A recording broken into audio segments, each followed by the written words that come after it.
Our next item of business is a debate on motion 446 in the name of Malcolm Offord on Scotland needs reform 5 years to 2031. I invite members who wish to speak in the debate to press the request to speak buttons now, and I call on Malcolm Offord to speak to and move the motion. Up to 8 minutes, please. Thank you, Deputy Presiding Officer. So we've had 6 weeks of debates on a variety of topics where the SNP, as the largest party in this chamber, have set out their vision for Scotland for the next 5 years. The purpose of this debate today is to state clearly that Reform Scotland does not share this SNP vision of mediocrity. To make clear that Reform Scotland is far more ambitious for Scotland than set out by the SNP in these last 6 weeks.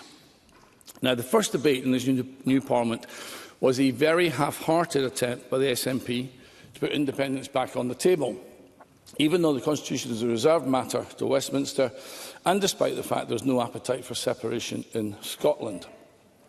Mainly because the SNP still cannot answer basic questions on currency, pensions, borders and defence, and how on earth Scotland would ever join the EU with a structural annual deficit of £30 billion versus a Maastricht maximum requirement of £10 billion. If the SNP were actually serious about independence, they would have spent the last 12 years, since India Ref 14, preparing Scotland for separation, so this debate was purely performative. Reform Scotland is firmly of the view that unless and until the SNP are able to answer the big questions of separation, this should be put firmly on the back burner, and all the focus should be on making Scotland the most prosperous part of the UK. Then we heard a number of statements on the economy, where the SNP got into competition with the Greens about how many public services can be given away for free, as if that is the correct basis to judge any strong economy. Deputy Presiding Officer, Scots are too canny to be fooled by that. Nothing is for free. If it's not paid for by you, it's paid for by somebody else. With 1% of Scots already paying 30% of income tax and 10% paying 50%, it's pretty clear we need more high earners to pay for all these freebies. So why on earth impose wealth taxes which drive away the highest earners? It's bonkers. Meanwhile, Institute Chartered Accountants of Scotland have confirmed that Scottish taxes are too high. The 6 bands act as a barrier to productivity. The Scottish Fiscal Commission has warned of a £5 billion black hole because welfare spending is out of control. And the new Cabinet Secretary for Public Service Reform states his plans do not envisage any cuts. Reform Scotland rejects this la-la land. Instead, our vision of a prosperous Scotland is one where our citizens are incentivised to work by allowing them to keep more of their own money through lower taxes, where welfare will always be available to those in need, but that we put maximum effort into helping 500,000 Scots back into the workplace to allow them dignity and pride and the means to look after their families, and where we reduce state spending by cutting duplication and waste. After excessive taxation, we know the second reason causing low growth in our economy is that we have the most expensive energy in the developed world. But in yesterday's debate on energy, this place literally was an echo chamber, with all parties regurgitating the same old trips on climate, crisis and emergency, while the IPPC itself has quietly dropped these two emotive words from its lexicon because of the science. Reform Scotland is clear that ideological net zero policies are causing disproportionate harm to the UK, given that we account for less than 1% of global emissions, and that the fastest way to get our energy prices down is to pump our own North Sea gas onshore for domestic use only. Now, there will be a complementary role for renewables, but only if they're commercially viable, instead of relying on 50 years of subsidies, which is the biggest transfer of money from poor people to rich people since Robin Hood. And if we truly want a growing economy to provide prosperity for everyone, which is the only sustainable way to combat rising costs of living, then we need to get back to properly educating our young people. The SNP has presided over the collapse of our once gold standard education from outstanding to average, in the last 20 years, but they do not call a debate on that subject. How cowardly. Reform Scotland would make education an urgent priority to ensure our young people can get real jobs in the real economy. Technical jobs, which will not be taken away by AI, where skills and training are provided through tertiary colleges and apprenticeships, and where universities focus on degree courses which lead to high-value employment. And finally, as well as wealthy Scotland, we want a healthy one. A society where our local communities feel valued and prioritised, who will always welcome newcomers, so long as they contribute economically, respect our values, and don't jump the queue for public services. Where a kinder Scotland is not defined by allowing men into women's spaces, and where our children are allowed to grow up as normal girls and boys. These are the topics and policies which Reform Scotland's newly elected 17 MSPs have debated in the first 6 weeks of this new Parliament, without fear or favour, but with knowledge, common sense and passion. Our group has real-life experience, as well as significant technical expertise in all areas of policy, and we will be a strong voice for the silent majority. You know, this chamber should be very chastened by the fact that 2 million Scots chose not to vote on May the 7th. A record low turnout, proving this chamber has lost its relevance with the Scottish people. So when we come back in September, can we please have no more groupthink? Why? Because General Patton once said that when everyone is thinking the same thing, no one is thinking. Reform Scotland is so ambitious for Scotland. The status quo won't cut it. Our 17 MSPs will do the thinking, even if you don't, and that is why Scotland needs reform. I move the motion in my name.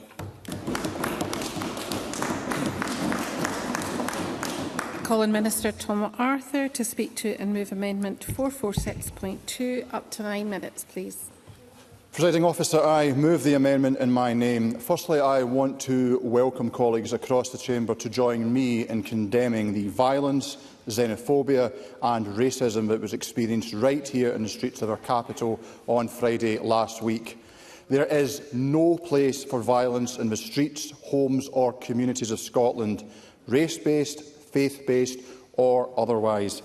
My thoughts are with everyone who has been impacted by this appalling act. Not just the victims directly affected, but also the communities who are now anxious and worried that they could be next to experience hatred by virtue of who they are, where they were born or the faith they practice.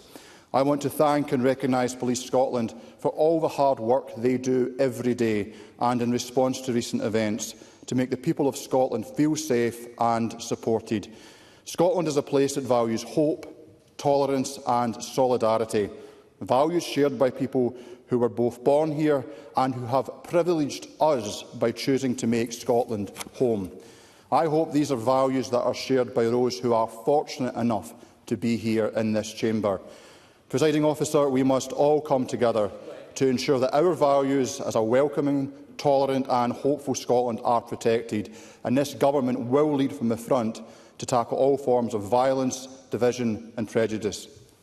Alex Cole-Hamilton. I'm very grateful to Tom Arthur for giving way, and I welcome his remarks around the Edinburgh attacks. And does he recognise, as we do in these benches, that as well as expressing solidarity with the Muslim community of Scotland, we owe them a debt of gratitude, that there was no call for activism and action on the streets of Scotland by the Muslim community. There were no mass protests or violence or assault of police officers, and that shows a tremendous amount of restraint from a faith that is absolutely rooted in peace, tolerance and openness. Minister. I welcome the remarks from Mr Cole-Hamilton and associate myself entirely with them. Presiding Officer, we want Scotland to be more than just a welcoming country. We want it to be a place where people actively want to live or locate in. And that is why this government is prioritising an economy whose strength is felt by people, businesses and communities across Scotland. Scotland is a great place, and we are collectively making it even greater, delivering more jobs and higher wages and a progressive taxation system that funds high-quality public services which will improve the lives of our people and support our businesses. Angela Ross. You talk about being a welcoming nation. I just want to ask, do you also recognise that we must be a functioning nation, and explain how the SNP intends to accommodate a growing population pressure, and when we face such things as a housing shortage, GP appointments that nobody can get, and school places that are under pressure? How do we cope with increasing pressure on our resources? Minister. The member may wish to dress it up in moderated tones, but let me call it out for the dog whistle politics that is. It is utterly transparent. We see it, we will not tolerate it, and we will call it out. Presiding Officer, fair and progressive taxation creates the foundations for a productive economy. It allows us to invest in our people, like our tuition-free university system or our NHS that is free at the point of need. It helps create the stability our businesses need to invest, to grow and to thrive. It makes Scotland an attractive place to live in, to move to start a family, to start and grow a business. And the approach taken by this government is contributing towards that. The newly released Ernst & Young UK Attractiveness Survey 2026 has found that Scotland remains the UK's top destination for foreign direct investment outside London for the 11th consecutive year. Recent investment successes demonstrate the impact of this approach, including Ryanair's investment at Prestwick and Centre Parcs in the Scottish Borders. Scotland is in an enviable position. We have great talent, institutions and opportunities. We do not lack in economic assets or ambition. A strong, well-being economy is foundational to everything that this Parliament seeks to achieve, from eradicating child poverty to tackling the climate crisis to delivering quality public services. Economic growth must be felt by people, places and businesses. Felt as we eradicate child poverty through sustainable employment and through support to families. Felt as we deliver a just transition to net zero, creating industries of the future and protecting our climate. And felt as we sustain the public services that make Scotland the great place that it is to live. Maintaining Scotland's reputation as a world-class place to live and make a home is key to our current and future success. Presiding Officer, there is no place for xenophobia in Scotland. Those who choose to make Scotland their home and to contribute to our culture, economy and communities should be welcomed, not demonised or frightened. No thanks. We have the welcome challenge of an ageing population and the demographic challenge of imbalances in how our population is spread across the country. Some parts of Scotland are depopulating, whilst others are growing at a breakneck pace. No thank you. The positive impact of migration must be embraced if we are to succeed in our ambitions for this country. The Scottish Government recognises the critical importance of migration to secure our economic future and strengthening our communities right across the country. This Government is creating the conditions where all the people of Scotland can contribute to and benefit from the opportunities before us. The Scots born here in Scotland and the new Scots who have chosen to make this their home are critical to a strong, well-being economy that is felt and communities that thrive. To deliver more jobs, higher wages and stronger communities, we need to seize the opportunities before us. To do that requires fast action now, deploying people and skills immediately to capture those opportunities. This means helping to attract some of the skills, talent and people from outside of Scotland and apply them here to seize the initiative and capture the benefits of our nation. No thank you. If we get this right, we will build a foundation for the future, locking in investment, jobs and industries that will provide opportunities over the long term. But we cannot do that alone. Energy is at the heart of our economy and will remain our largest economic opportunity into the future, delivering more investment, more good jobs and lower costs for households and businesses. Our priority is to secure maximum economic advantage and employment from that spend by capturing supply chains and high-value jobs in Scotland, giving investors confidence that projects can move at pace and will benefit communities. I will give way. Mr Offord. About the much vaunted jobs in Scotland, that all the turbines around our country, there's not a single blade made in Scotland. Scotland to be able to fully benefit from all of the economic opportunities, and that is what this government is committed to doing.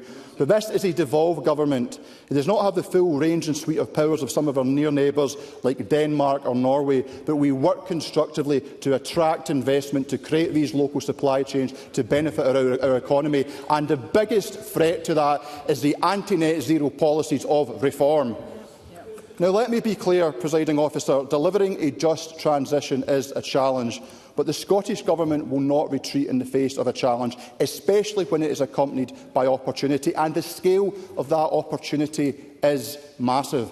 Scotland's energy networks alone plan to invest about £40 billion over the next 5 years to strengthen our electricity grid and make full use of our renewable energy. That £40 billion investment in the grid will create real opportunities for the people and businesses of Scotland. They are expected to be between 10,000 and 20,000 jobs created in the short term, and these jobs will put real money into people's pockets. Minister, you don't have time, sorry. Pardon? You don't have time to take an intervention. My sincere apologies. Presiding Officer, but this is not the full story. Over and above the build-out of our energy grid, Scotland can secure billions more of investment across onshore and offshore wind, battery storage and hydro schemes, as well as new sectors like heat networks, hydrogen and carbon capture and storage. Over the long-term, forecasts estimate there could be up to almost 80,000 jobs supported by low-carbon energy sectors. We have the potential to harness this investment to make Scotland a leading exporter of renewable energy skills, innovative new technologies and be competitive in the global renewable supply chain.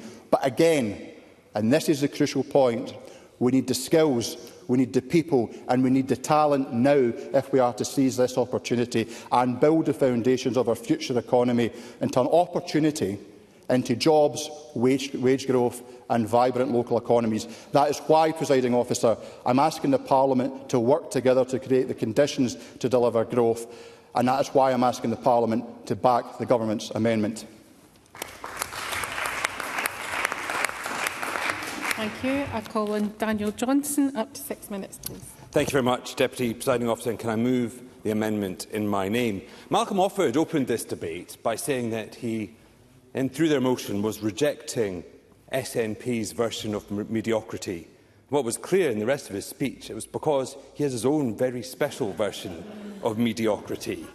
And this whole approach to this debate is a bit summed up by the motion.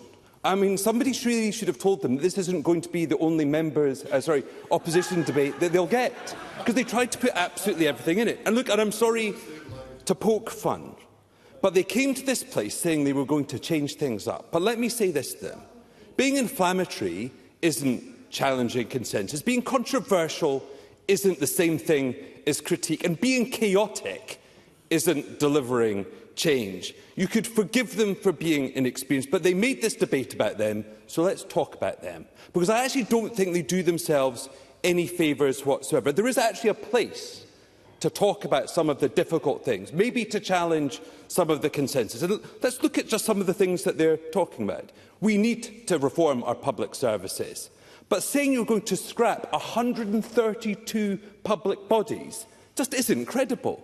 That includes all the health boards, all in one go. It includes things like Highlands and Islands airports. Are we really saying that that should be run directly by the government? In a moment. And it also is things which government absolutely should not be running, such as the court service. It's not credible. Likewise on energy, we need to talk about what actually a sensible mix looks like. But if you wrap yourself up in climate denialism, you absolutely delegitimise your argument. And yes, on migration, we do need to talk about that. Did my party get it right when we opened up so quickly to accession countries? That should be debated. Was 900,000 net inward migration sustainable?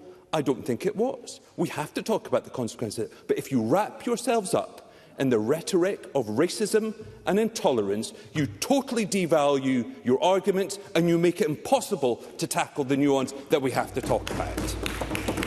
I'm happy to give Angela Ross. Point. Thank you for giving way. Would you not accept that when we talk about Scottish people, we mean people of all colours and faiths who are in Scotland? Daniel Johnson. Were the only words and terminology reform were using, it would be one thing, but it is not. Let's look at some of the words used by reform politicians both in this place and in other places. Calling for cold rage, describing our justice system as being two-tier, describing recent migrants as being of fighting age. Those words, I think, constitute incitement, and they are deeply problematic. And let's go through why. First of all, they are alienating. They are absolutely actively and deliberately placing divisions between fellow citizens, fellow residents of this country. They inspire a sense of conspiracy within the system itself, and ultimately what they do, and they are designed to do and deliberately do, and I think members across this chamber know this, instill a sense of threat amongst many people across our country. And when people feel threatened, they resort to violence. This is why I absolutely associate myself with the words of the Minister. Because I think we all need to take responsibility for our words and reflect on the current circumstances and situations. And whether or not there is a direct causal link is one thing, but certainly in the context of recent violence, both in Scotland and elsewhere, it is deeply irresponsible to use rhetoric and language. And what I would say to members across the chamber, because I understand and I recognise there are many different members of the new reform grouping within this Parliament, from many different backgrounds. And I've got to know many of you and I've had conversations. And I understand that some of you come from public service backgrounds and most of you are here to do a job, to make a difference. But I say this to you. Is this the party you want to be? Are these the sorts of politics you want to enable and represent? The ones of Thomas Kerr is laughing. If he thinks violence in this city is funny, I am outraged, deeply outraged. He should think very carefully, because people in this city were injured. There was a clear incitement, and the words that he has used and others in his party at least do not help that situation. I will give way to Malcolm Offord. Just before that, can have a moment just to remind everyone that you should be talking through the chair, not directing directly to individuals or groups. Thank you. I say to the member, the only incitement going on is coming from him as he raises his voice in this manner. I said on the record last week, I say it again now, violence is never an answer to any problem. I will say it again, violence is never the answer to any problem, but that is not to ignore the problem, and we need cohesive society, and right now we do not have that, and reform is for cohesion in our communities. Malcolm Offord does not believe that violence is the answer. Why use the rhetoric of fighting age? Fighting age. What does fighting invoke? It invokes violence directly and explicitly. That is not credible, that intervention is not credible, and Malcolm Offord should think again. Have a point of order. I don't have time for another Mr. Johnson. Mr. Johnson, we have a point of order. Apologies. Order. Thank you, Presiding Officer. And forgive me, I don't have it right in front of me, but I believe it comes under the decency and pointing fingers in the chamber, and that is courtesy, it is disrespectful. And I think that we talked about this last week, about respectful politics.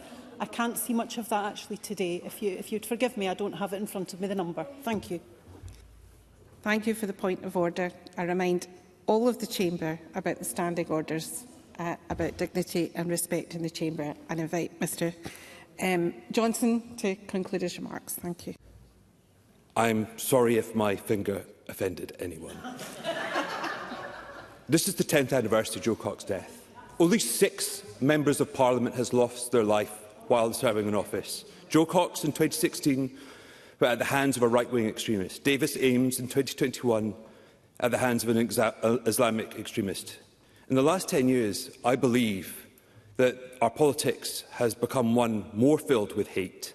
And I think we should reflect on this I think we must confront difficult issues, but we must reject the politics of hate and of violence. It is up to members to choose which path they want to pursue. Thank you. I call Murdo Fraser to speak to and move Amendment 446.3. Well, thank you, Presiding Officer. It's been quite a lively debate so far. I think I might take a slightly more sympathetic approach to reform than other colleagues who have spoken, because, to be fair to reform, I think they are on a steep learning curve in relation to how they approach debates in this chamber. I think the kindest thing I can say about the reform motion today is that it is an amateur production. I don't think I've ever seen such a shambolic, convoluted conflation of so many different issues in a motion as the one we've seen today from Malcolm Offord. Because we have a motion today, Presiding Officer, that ranges from the economy and taxation, to skills, to apprenticeships, to education, to net zero, to oil and gas, to low emission zones, to transgender prisoners, to immigration, to housing, and then to welfare. And it seems the only things left out, as far as I can see, are the NHS, and I'll give way in a second, NHS and justice. Virtually every topic within the remit of this Parliament is covered, including some which aren't in the remit of this Parliament. It's almost as if a troop of monkeys with typewriters have been given the job of writing a motion to cover as many policy areas as possible. I'll give way to Angela Ross. Angela Ross. Murdo Fraser for giving way. I just wanted to ask, do you not think all of those topics that we're covering are important for our voters out there in the public? Do you not think they're worth a debate in this chamber? Murdo Fraser. I appreciate Angela Ross and her colleagues are new to this chamber, but I would make what I hope is a constructive suggestion that it would be more helpful to have a debate on any one of these topics to allow us all time to discuss in detail these issues. We're all going to be here for another 5 years. Don't fire all your bullets at once, Angela Ross. There are plenty of opportunities to come back over the next 5 years to discuss these topics in detail, rather than just try and push everything together at the start of the term. And I would just say gently to my colleagues in Reform, they do have some experience on their benches, and they might want to make some use of that. An experienced parliamentarian like Graham Simpson, I know, does know how to write a comprehensible motion, and perhaps they should be turning to him for his talents. But perhaps we should not be surprised, Presiding Officer, that Reform are in this state of confusion, because after all the promises that were made about how Reform were going to come in and shake this place up, they can't even get the basics right. If these are the foxes in the henhouse, Presiding Officer, the chickens will be sleeping pretty safely tonight. And that seems reflected in their most recent electoral performances, because in last week's by-elections, Reform simply failed to deliver on expectations.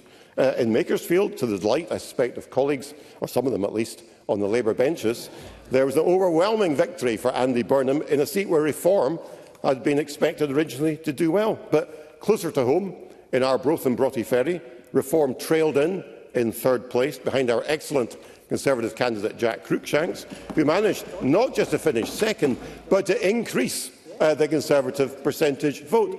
And most significantly of all, we had a superb Conservative victory in the Aberdeen South constituency by my good friend Douglas Lumsden, winning just shy of 50% of the vote with a massive swing from the SNP. And in that seat, Reform scored just 2,478 votes, 8.6% of the total. And to put that in perspective, in the equivalent seat of Aberdeen Deeside and North Kincardine just last month, they managed to score 17.7%, so down by more than half in the course of 1 month. Perhaps Mr Simpson's got an explanation for that. I'll give way. Graham Simpson. Well, I've personally congratulated Douglas Lumsden for winning that by-election. But the only reason there was a by-election was because I managed to get double jobbing banned. And isn't it ironic that Mr Fraser's party leader, Russell Finlay, opposed that move? Would you like to condemn Mr Finlay right now? I thank Mr Simpson for that. In fact, I think that just shows what a wasted talent Mr Simpson is on the backbench of Reform, when he should be down the front leading the charge. But I think we can reasonably conclude, Presiding Officer, from recent elections that peak Reform has already come and gone, and Scottish politics will be all the better for that. Oh, of course, Mr Kerr, please. I thank the member for giving way. Just speaking about electoral performances, because he remind this chamber where it is he currently sits and how many members are currently on his backbenches. He might get the leadership at some point, but I don't think that's quite irrelevant at that point. Mr. Kerr, I think it's my leadership ambitions people in your party need to worry about, Mr. Kerr. But anyway, let me turn, if I can, Presiding Officer, and talk a little bit about the substance of the motion. Because there's much, actually, in Mr Offer's motion we would agree with. And time doesn't permit me to deal with every single policy issue. Yes, Mr Bannerman. Mr Bannerman. Thank you, Deputy Presiding Officer. Whilst I'm enjoying Mr Fraser's performance as the grandest of grandees in this Parliament and giving us all a lecture on how to proper parliamentary procedure, can he offer an analysis of why, after 10 years as the opposition in this Parliament, his party have been reduced to a rump of 12 seats, and we are now sitting where he used to sit? I don't think I could ever be as grand as Mr Bannerman, Presiding Officer, but I'm afraid Mr Bannerman is out of date. He's referring to results from a month ago. I'm referring to results from just last week. The tide has turned already, Presiding Officer. It's the Scottish Conservatives who are on the way up and it's Reform who are on the way down. I'll happily give way again, Presiding Officer. I think we have to move on and maybe speak to the content of the motions in front of us. Thank you, Mr Fraser. I'll go on all afternoon if you wish, but let me talk a little bit about the motion, because there is a significant point here that is made by Malcolm Offord that I agree with, which is the need for strong, sustained economic growth as the starting point for getting everything right in our society. And the first duty of government should be to support that economic growth. And despite what Tom Arthur said earlier, Scotland has been badly let down over the past 19 years. Over the last decade, Scottish economic growth has lagged behind the rest of the UK. Even the UK growth has not been great in that period, but Scottish growth over that period has been, on average, 1/2 of the UK rate. And if only we can match average UK growth rates over that period, we would have billions more to spend on public services. And we need, as part of that economic backdrop, constitutional stability, which is why the SNP talking continually about independence doesn't help the situation. It doesn't help investment. Let's remember, the rest of UK export market for goods and services from Scotland is worth 3 times what the EU single market is worth to Scottish businesses. And yet the SNP's bright idea is to take Scotland out of the United Kingdom so we can forge closer links with Europe, which clearly will be to the detriment of our business community. And yet we know there are people on the Reform benches who are ambivalent about our place in the United Kingdom. Malcolm Offord himself has suggested Scotland could have another referendum within 10 years.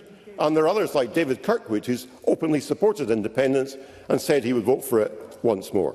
So it is clear, Presiding Officer, Reform cannot be trusted when it comes to Scotland's place in the United Kingdom.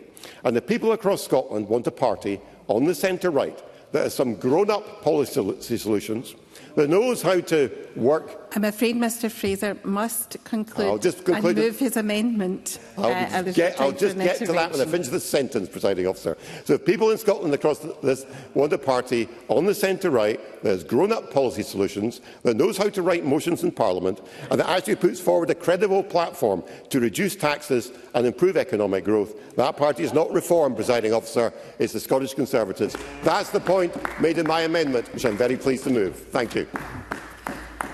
I now call Willie Rennie, please, to speak to it and move Amendment 446.4. Up to 5 minutes, please. I'll move the amendment in my name to begin with. Daniel Johnston's remarks were very powerful, but also I think he identified sometimes an uncomfortable thing that we need to address, because there are difficult issues that the country faces, and we do ourselves no favours by ignoring those issues. So some of the issues that he's identified around about immigration were right, and we do need to discuss them, and you shouldn't be called a racist just because you raise those issues. And Daniel Johnston was right on the mark with that. But equally, so we've got a responsibility to address the questions, whoever they come from, whichever party they come from, with dignity and respect. But with that comes a responsibility from those who are asking the questions. And we know what they are. We've been in politics for long enough. We know about loaded language. We know about the use of particular words in particular ways, again, that Daniel Johnson highlighted, around about fighting-age men, around about strangers, around about two-tier policing. We know what that means, and we know what it's appealing to. Yes, Mr Charm himself. Yeah. Mr Kerr, please. I've been called a lot worse in this chamber. On the point of watching language, Mr Johnson forgot to mention the word stranger, which was quite interesting because in May 2025 it was Keir Starmer who used the phrase island of strangers. So where was his Fox outrage then when he was banging on his desk? Is it only a contingent when it comes to reform? Sorry, no, I'm not going to let an intervention on that. The intervention was on Mr Rennie, not on Mr Johnson. Willie Rennie, please. I don't want to speak for Mr Johnson, but I think the Prime Minister did correct, and he did regret using that language. I just wish Mr Kerr would sometimes have a bit more reflection about the language that he uses, because I think it does him no favours. Because we do all make mistakes. I've made plenty of mistakes in my life. But what's really important is we do understand when we do get it wrong. And if we are going to have a society that is cohesive, that does pull together, because we can only do this by pulling together, by working together in partnership, rather than pitting one part of the community against the other. We can only achieve the society that we want if we do that. And I think we have got some wonderful people in our country, no matter where they come from, no matter who they are, no matter who they identify as. I think they are wonderful people that we should be cherishing, that we should be supporting. Now, members will have heard me before talk about the deep concern I have that so many people are economically inactive, that growing numbers of young people are unemployed, unable to find a job, the significant growth in issues around about neurodivergence and mental health, the fact that in schools that we have over 40% of young people identified with an additional support need. Now, that's a huge loss of talent, of good people, that we should be looking to try and provide the support that I think that they deserve. But it's not just good for them, it's good for us as well, because our greatest asset in our economy is our people.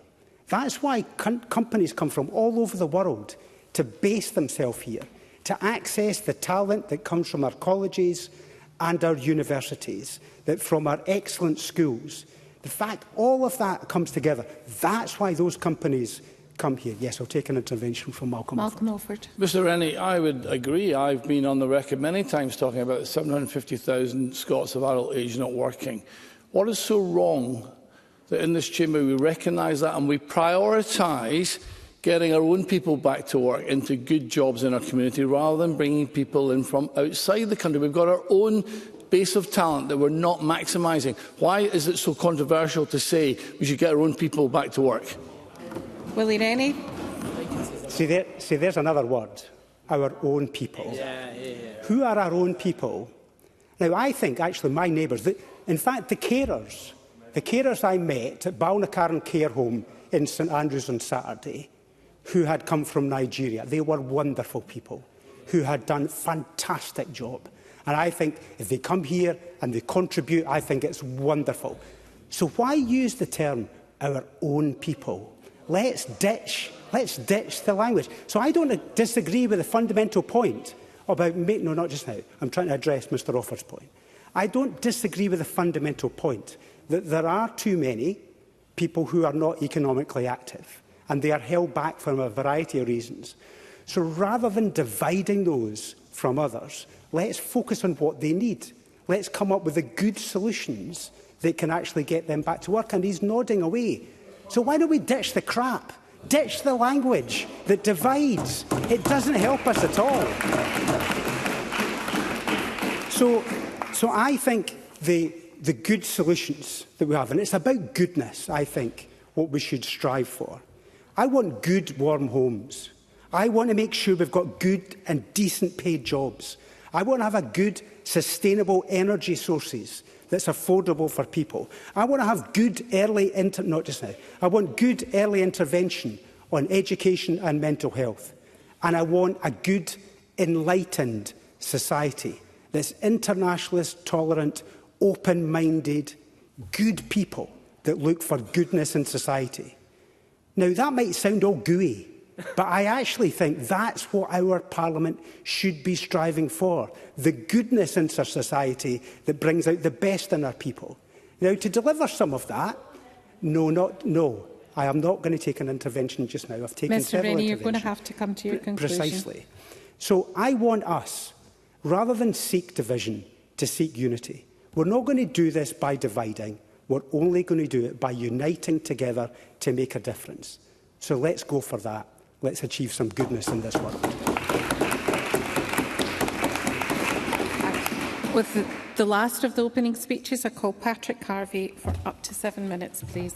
Thank you, Presiding Officer. To be honest, I was tempted to ignore this debate altogether. I can think of a dozen better things I could do with a few hours than debating one of the most incoherent motions I've seen in 23 years in this Parliament. Goodness knows what shape it was in when the Chamber desk first got their hands on it and tried to sort it out. I saw little point in writing an amendment. I thought so long as there's at least one delete all and replace, it would inevitably be an improvement, and I'll be voting for the government amendment. But there are dangerous and toxic arguments being deployed here, and they need to be challenged. That challenge is important because when other politicians and the media choose to ignore the arguments of far-right populism, or worse still, excuse them under the guise of legitimate concerns, it gradually legitimises them. So we need to take this on and set out clearly, not just here in Parliament, but around the country, why they are wrong. Let's start with the economic arguments. The motion repeats that tired old canard of the highest tax part of the UK, a claim which ignores the higher council tax in England or costs like tuition fees and prescription charges, and it also ignores the progressive nature of income tax, which taxes the highest earners a bit more, earn just a little bit above average, and the difference in your income tax bill would be tiny. Earn a lot more, and you start to pay your fair share. That's how we build, to quote the motion, a successful nation where everyone can feel hope. It's how we pay to protect public services, tackle poverty, and more. But how could we expect a political party run by millionaires and funded by billionaires to understand that or even to care? It will always serve the interests of the super-rich. The motion talks about incentivising work, but this mindset says that to motivate the wealthiest to contribute to society, they must be offered ever greater wealth, and to motivate the poor, they must be threatened with ever deeper poverty. The idea of collective solutions for our shared social welfare is anathema to them. That's why their priority is massive tax cuts for the rich, massive welfare cuts for the poor, and even more austerity for public services. On net zero, which yesterday's debate showed most political parties understand to be both a necessity and an opportunity, while they appeal for ever more fossil fuel, even as the mercury rises outside, Reform repeatedly try to say that they actually support the IPCC position. Well, let me tell the Chamber what the IPCC chair said just last month. At current levels of warming, we can already see the effect of extreme events, including intense heat, wildfire, flooding, heavy rainfall and tropical cyclones. These cause disruption and devastation, highlighting the vulnerability of our globally interconnected societies. And as Brian Hoskins, chair of the Grantham Institute, has said, the discourse around net zero is increasingly decoupled from the science and our changing weather. While it's right, he says, to debate costs and implementation, public and political discussion increasingly overlooks the fundamental why. Net zero is not an arbitrary slogan. Rather, it is dictated by the laws of physics. To halt warming, he says, net greenhouse gas emissions must stop. Pretending that we can safely slow the transition ignores the certainty. No, I won't be taking interventions. Ignores the certainty of escalating climate costs, which will fall most heavily on vulnerable lower-income households. Presiding Officer, these are the voices we should be listening to, not Nigel Farage's hand-picked politicians. The anti-environment parts of today's sprawling motion are followed by a brief but deeply ironic call for evidence-based policy, before it then moves on to the other major theme, the culture war agenda. Whether it's the transphobia or the immigrant bashing that we've been hearing for the last few weeks, this is all about encouraging people to blame some of the least powerful in society for the problems we face, problems which are in truth caused by austerity and by the hoarding of wealth by the super-rich. In just one line, the motion moves seamlessly from singling out so-called illegal immigration to then calling for measures against what it calls non-citizens, people who are, of course, overwhelmingly here legally. But then we all know that, just as we all know the effect, in my view, the intended effect of this rhetoric. We saw it in the racist riots of 2024. We've seen it this year in Belfast, in Glasgow and most recently in Edinburgh. It is not accidental. Those who use divisive and racist rhetoric are culpable. To be honest, though, I'll give way once. Thank you. Lord Melville. I thank Patrick Harvey for his generosity. Like him, I condemn the violence that we've seen here in Edinburgh and elsewhere.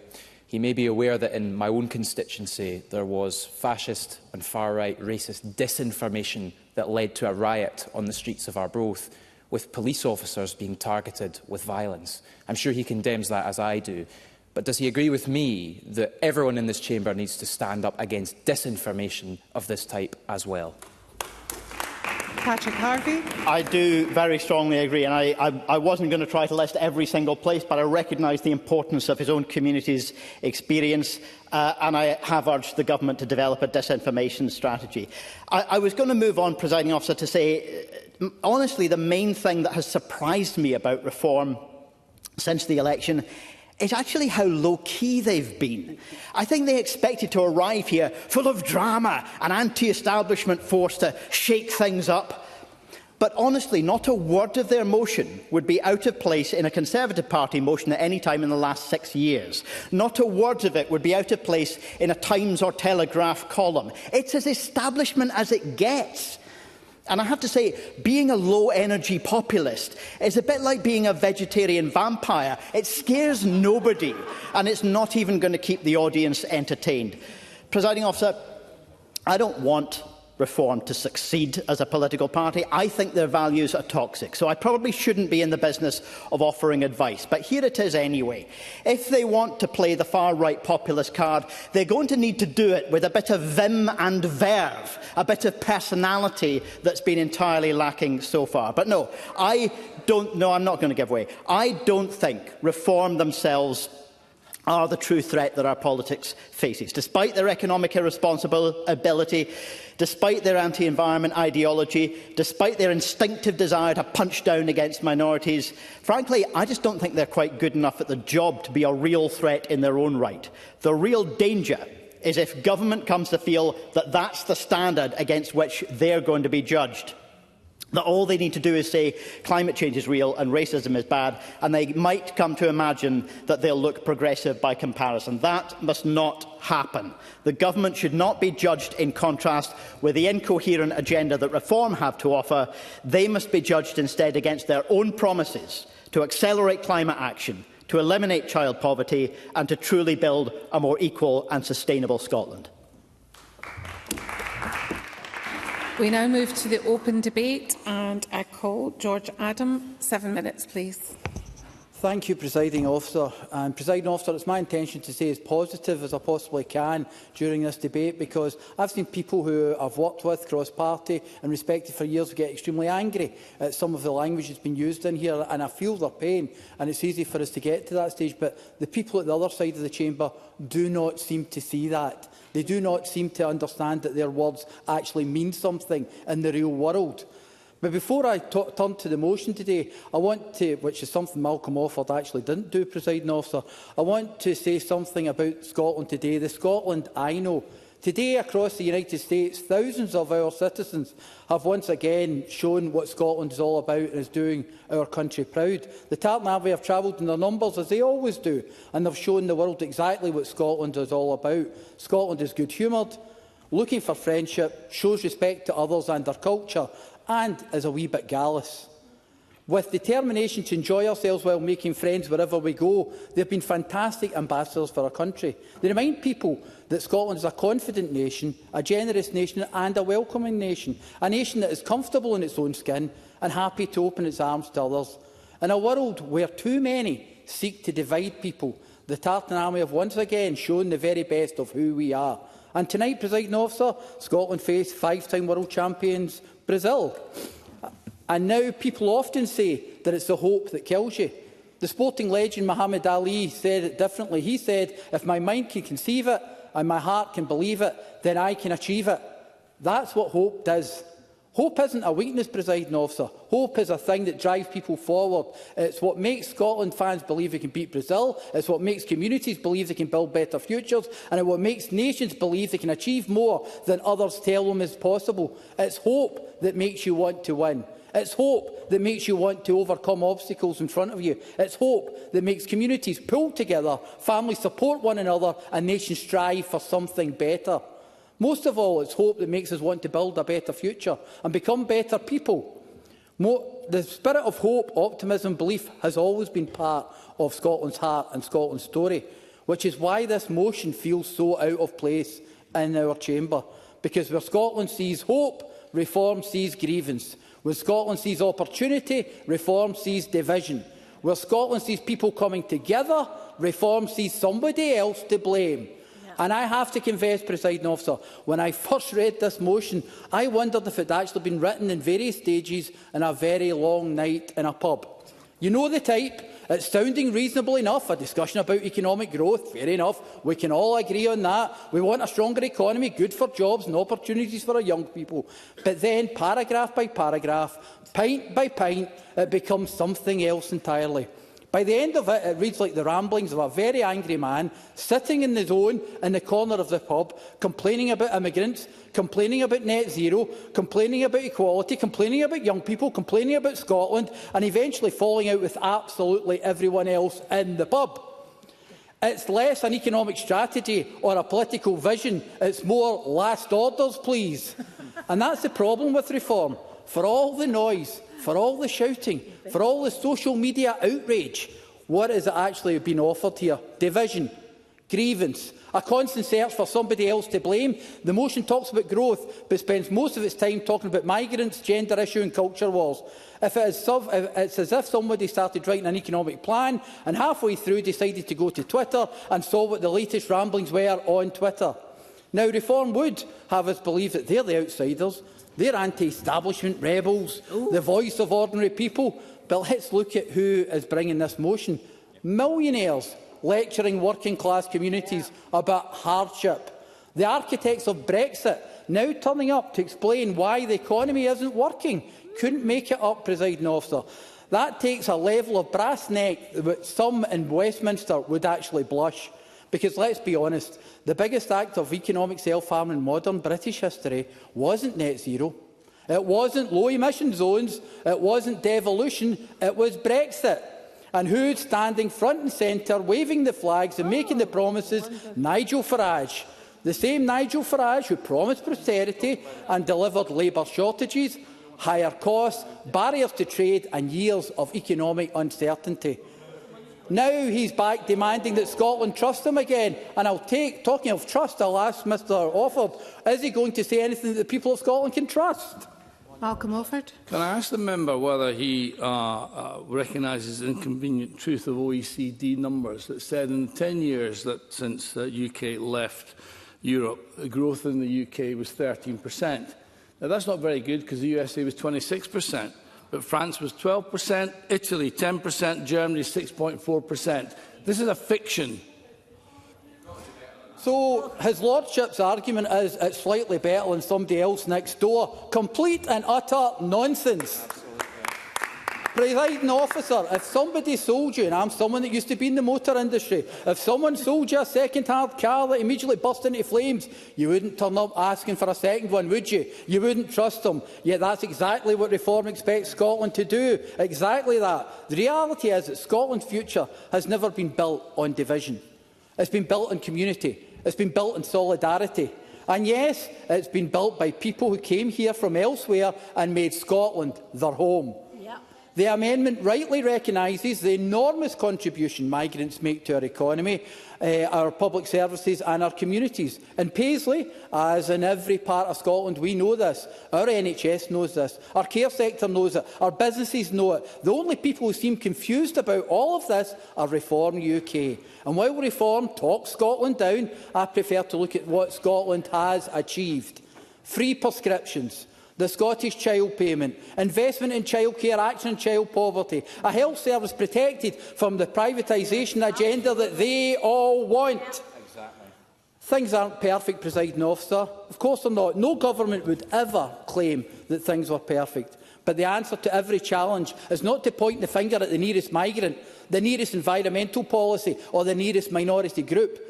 That's not leadership, that's political laziness. What Scotland needs is confidence. Confidence in ourselves, confidence to build our communities, confidence in our ability to build a fair economy that works for everyone. And confidence that our future is not bound in the bitterness and division offered by Reform UK. Because when I look at Reform UK, I don't see vision for Scotland's future. I see a party permanently angry at the modern world, a party that mistakes outrage for policy, a party that mistakes volume for wisdom, and a party that seems determined to fight yesterday's arguments while Scotland is building for tomorrow. And I will continue to believe, Presiding Officer, that Scotland's future lies not in fear, division and blame, but in fairness, opportunity, love and hope. That, Presiding Officer, is the Scotland I know, and it's certainly the Scotland that will long outlast Reform UK. Jenny Young. Thank you, Presiding Officer. No one in this chamber could argue that Scotland is where it needs to be. We have thousands of Scots waiting for NHS treatment, schools falling down international league tables. Over 1 million people across the UK aged 16 to 25 are not in employment, education or training, as Willie Rennie rightly pointed out. Millions more face the prospect of never owning their own home, while over 10,000 children in Scotland do not have a home to call their own. We have the existential threat of climate crisis as the mercury rises and yet more heat records are broken this very week. War, genocide, threats to our own national security. It is little wonder that people across our country feel let down, left out and worried about the future. Working hard, paying tax, feeling like the system is rigged against them. And it is, but not for the reasons that Reform UK want us to believe. 14 years of Tory austerity, 19 years of SNP waste and incompetence, a political class consumed by navel-gazing and culture wars that feels increasingly detached from the people it is supposed to serve. But populists of all political stripes serve only themselves and their political ends when they shift blame. They deceive people when they say there are easy answers to the difficult problems that our country faces. A new constitutional settlement, freeing ourselves from the shackles of Brussels or Westminster, blaming the other, be it an immigrant, a refugee, someone on benefits. Reform's motion does, as others have said, identify some of the problems in our society, a flatlining economy, crisis in our public services, a lack of good, skilled jobs. But they are not interested in identifying who is really to blame or offering any genuine solutions. There is underlying inequality in our society. For too many people, the die is cast from their earliest days. Structural problems, not least the state of our education system and the concentration of wealth and power in the hands of a precious few, leave people trapped in cycles and generations of poverty.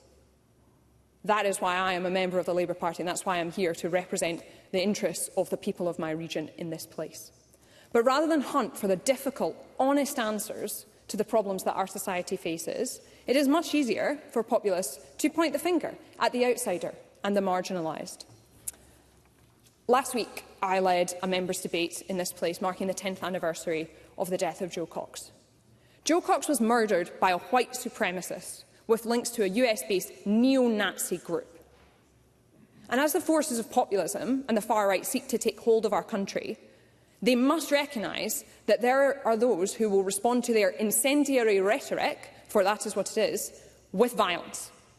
The events in Leith last weekend that others have condemned, and rightly so, I associate myself with those remarks wholly, are a potent reminder of that fact. For a politician or a tech billionaire, they may just be words. But to the radicalised, to the marginalised, to the isolated, they are a call to action. Jo Cox was a highly political person. She had strongly held convictions. She was someone who knew right from wrong and was not afraid to stand up and be counted. She has been very much in my thoughts of late. I genuinely want to find... No, I won't take an intervention. I genuinely want to find common ground in this place, to recognise the humanity of those across the chamber from us, to work together for the good of the country. But there are lines that I will not cross. And I appeal to those who seek to divide us. Recognise what it is you are unleashing on our country and the devastating consequences that your words and actions could have. Angela Ross, to be followed by Michelle Campbell. Angela Ross. Thank you, Deputy Presiding Officer. Well, I do want to start by saying I had no intention of coming into politics, but I have spent a long time watching people here who are apparently our politicians behaving somewhat similar to today, and I'm disappointed. I've come in here because I am fed up. I've come in here to make a difference, to try to represent people out there who are completely fed up with how things are running here. And that is why half of them didn't even bother voting. There are 17 of us in here now because you are failing. Presiding Officer, I do want to turn to something a little bit more constructive and look at education, because that's a particular area that I'd like to consider. And I do welcome the ability to speak on many different topics here, because I think there's so many things that are broken that we need to do this. Once it was the gold standard of the world, but in the last 20 years it has slipped from outstanding to merely average. And with that decline has come the greatest period of uncertainty for Scotland's young people, and they deserve better. For too long, this government has presided over an education system that has drifted from its core purpose. It has narrowed opportunity, elevated one academic pathway above all others, and left Scotland's real economy crying out for the knowledge, skills, trades and technical expertise our future depends on. So let me be clear. Scotland today stands at a crossroads. The path we choose now will determine whether this nation rises to meet the future or resigns itself to decline. And that is many of the reasons that have brought members from this party into the chambers. We must confront the most fundamental failure of all. 1 in 4 children in Scotland leaves primary school without the appropriate level of literacy. Now, let's take a moment. Presiding Officer, that is not... I'll give way. Yep. Ichau Turvey.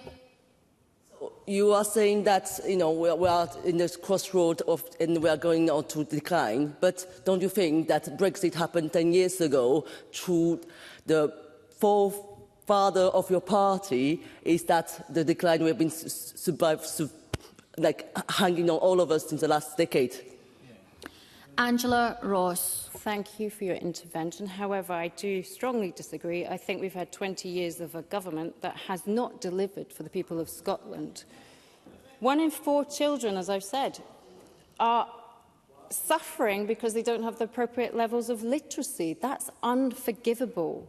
As the Times Educational Supplement has warned, children who struggle to read at this stage of their development face a higher risk of lifelong difficulties, poorer health, unemployment and involvement with the criminal justice system, with disadvantaged children hit the hardest. This is unacceptable. I'm going to continue because I don't have enough energy. Literacy is the foundation and what... Thank you. Literacy... Deputy Presiding Officer, may I continue? The member does not have to take an intervention, but if the member takes an intervention, she gets additional time. But there's no need to take I will continue. Literacy is the foundation upon which opportunity is built in life, and we need a knowledge-based curriculum. We've lost the excellent curriculum we once had. We need to assess learning. And we need, for literacy purposes, we need phonics first approach that doesn't mix with cueing or whole language methods. Now, someone said we don't offer solutions. That's a solution that's used successfully in England, Australia and Canada, and they have higher attainment levels. Reform's ambition is to reinvigorate our education system so that every young Scot has early, clear and credible pathways into productive work and productive lives. This will benefit society, communities and our economy. Learning is not something that happens once at a single stage in life. It's a lifelong journey of acquiring skills and knowledge. We must broaden the subjects on offer. Alongside STEM subjects, we must restore the arts because creativity and critical thinking are not optional extras. They help young people analyse information, question assumptions, solve problems and make sound decisions in every area of life. They teach them how to think and not what to think. And after our debate today, I'm glad we are looking at doing this as part of our movement forward, because we need people who can scrutinise what is going on in the world around them.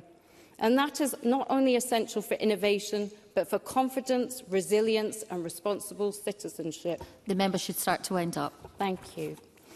In post-school education, we need to be looking at apprenticeships more closely and ensuring that we have additional options of partnering with industries. Engineering UK forecasts a shortfall of 20,000 engineers by 2030 unless apprenticeship numbers rise sharply.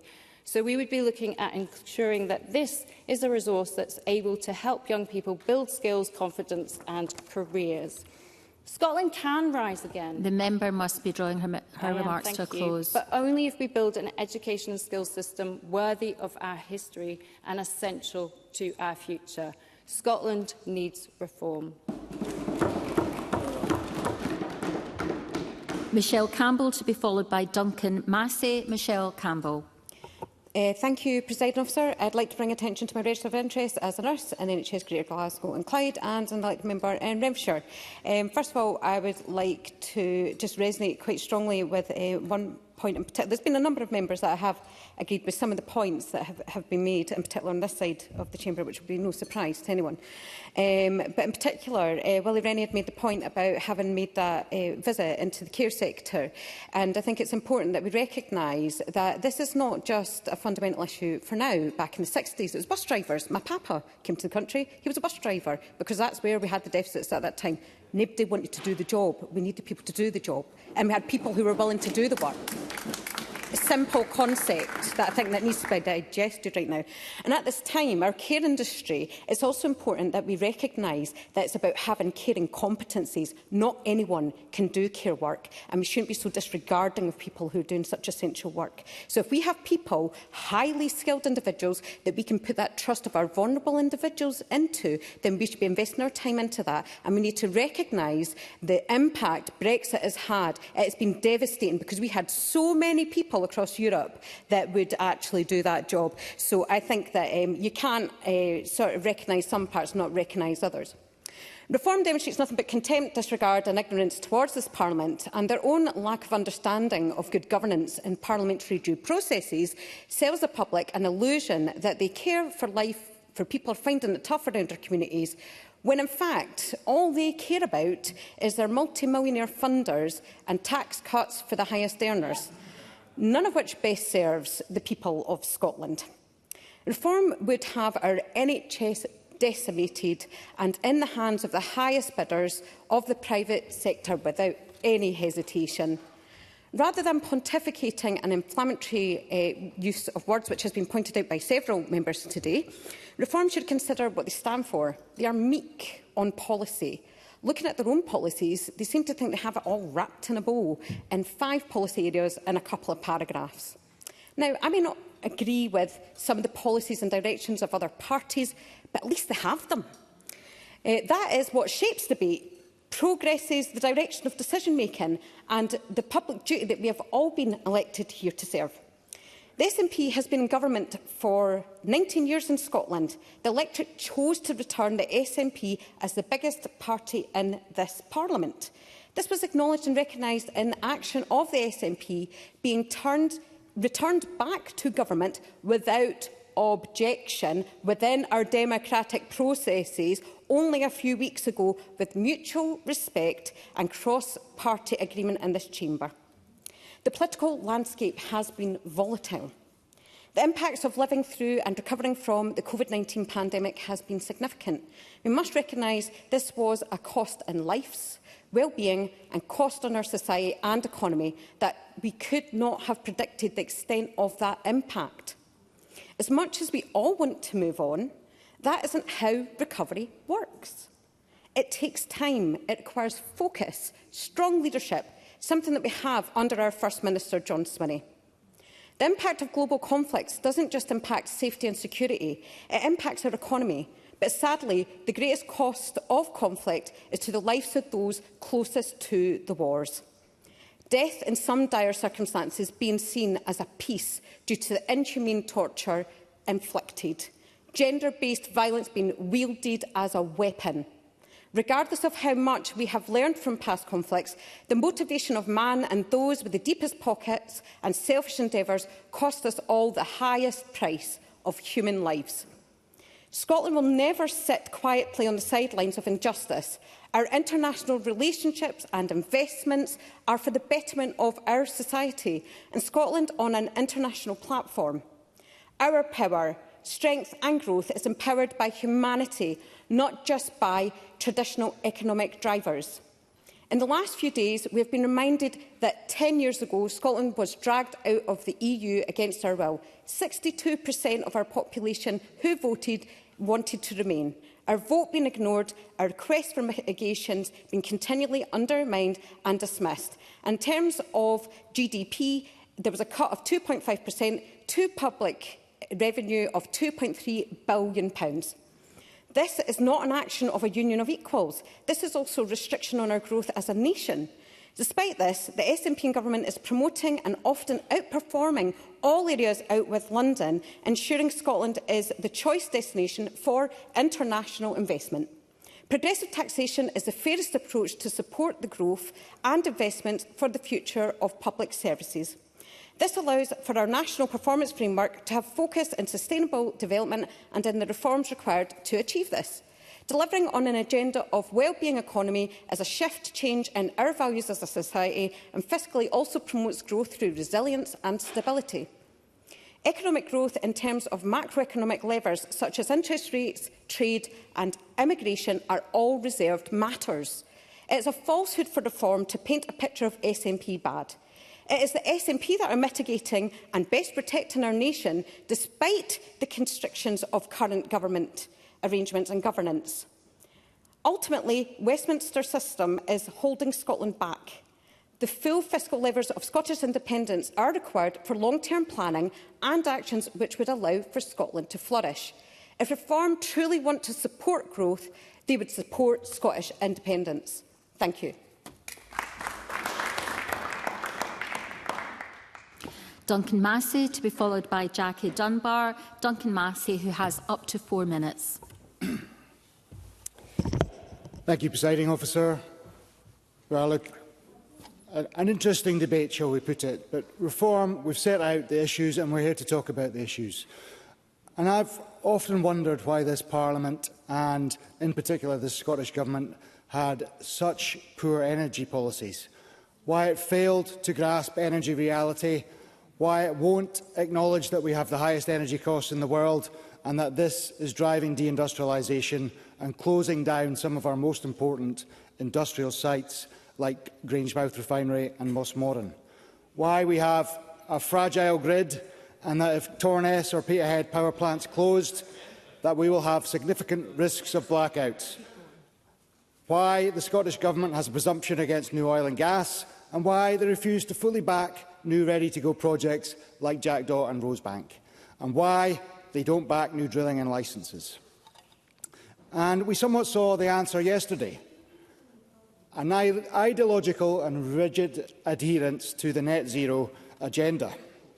A prioritising of the net zero above growth, above jobs, above cost of living, and indeed above the well-being of all of the people.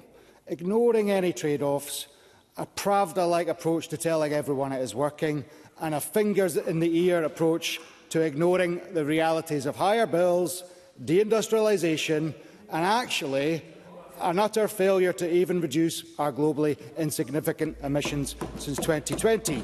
Yes, I will take the intervention. Alex Cole-Hamilton. I'm grateful for Duncan Massey for giving way, and I just make this one simple observation to him when he's talking about the realities of net zero agenda and why we have it. Does he recognise that France yesterday recorded their highest temperature on record, and does he recognise that that is a material consequence of the climate emergency? Duncan Massey. I'm not aware of the records, whether they're the highest in... the one in Britain yesterday, for example, was the highest since 1976. At one point, I was really worried it was going to be 1966, and that might be a really bad omen. But, you know, I do acknowledge climate change, and I acknowledged it very clearly yesterday. And France is one of the best examples of an energy system that actually works in Europe because it's mainly nuclear. And they took that decision a long time ago with a serious energy policy. So, you know, let's be clear, our policies are not working and they're not proportionate. And that needs to change. We need a far more pragmatic energy policy. First, we need to revitalise our oil and gas industry. We need our oil and gas industry for price stability and for security of supply. And we know we're going to need oil and gas for decades. And increasing our North Sea oil and gas is going to reduce imports and indeed actually reduce emissions, because those imports have higher associated emissions. And we can do this. The North Sea has a strong and vital future. And if we choose it, we need to urgently remove the Energy Profits Levy, unambiguous support for Jackdaw, Rosebank and all new projects, unambiguous support for new licences and drilling, and we need to restore maximum economic recovery as our guiding principle. And I know that much of oil and gas is not with the competence of the Scottish Government, literally, but this place is actually quite good at challenging the UK Government when it suits them. You know, calling for an end to the EPL. Well, why not call for changes to the law around planning regulation for oil and gas? It's really not that hard.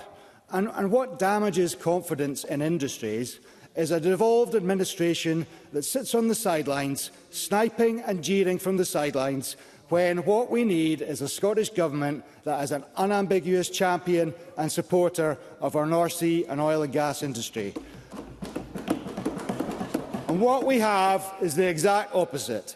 And we can see that in the petrochemical space as well, where they don't care about Grangemouth or Mossmoran. Certainly don't care enough to change their policies. I will take an intervention.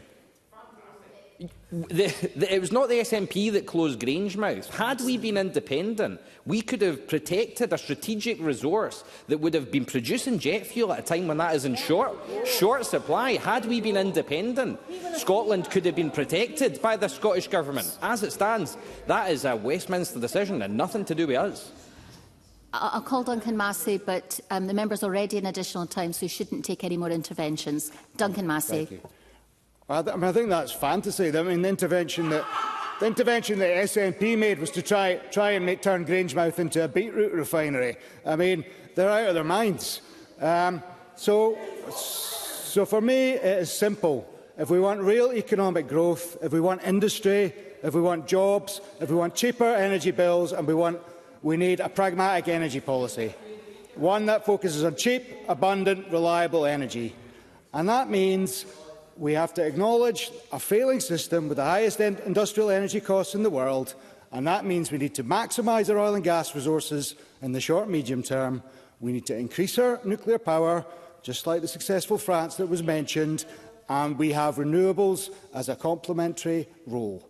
And this is how we secure cheap energy for everyone, ensuring that we protect and add to our industrial base, reduce bills for everyone, and ensure that we keep the lights on for Scotland's future, and indeed, over the long term, we actually reduce our carbon emissions. Thank you. Jackie Dunbar, to be followed by Amanda Lindsay. Jackie Dunbar. Thank you, Presiding Officer. To start with, please excuse me if I do not respond to every point in this motion, because it's a 400-word rambling mess and I've only 7 minutes to speak. But because it especially irked me, I'll start with low emission zones. It's not a net zero policy. It's a public health policy. The simple idea is that the folk who live in our city centres and the children who go to the city centre schools deserve to have clean air in their lungs to breathe. Who'd have thought, eh? And I appreciate that if it may... Can I even get started? Because you've got 6 minutes, Mr Massey. So I would kind of like to use up my 7 minutes over your huge ramble. Anyway, I appreciate that it may inconvenience Baron Offord of Garville, depending on which of his 5 cars he's driving at the time, but it is a policy that will add years to the life expectancies of thousands of Scots. 2 years on average, I believe, is the difference air pollution can make to life expectancy.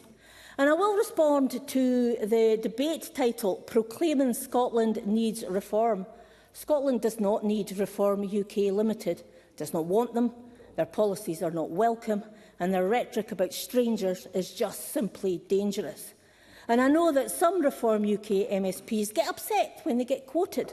So instead, I'll use a quote from one of their MPs, reflecting on what voters in Makerfield thought of reform. And I quote, "We are either too racist or not racist enough." So I will take an intervention at this point from any Reform MSP who wants to tell me whether they think they're too racist or are they not racist enough. Oh, nothing. No. Or perhaps some different quotes. I told you time and time again, I'm protecting the country. Enough is enough. I've had enough. And there were some of the words screamed by a topless Lewis Hawkes as he was arrested in Edinburgh just last week. I'm not going to repeat the rest of what he said, as it makes me feel physically sick to my stomach. But he also made a reference to our daughters. He's since been charged with 5 counts of attempted murder linked to terrorism. Presiding Officer, I cannot help but think how familiar some of his words were and how I seem to have heard them before.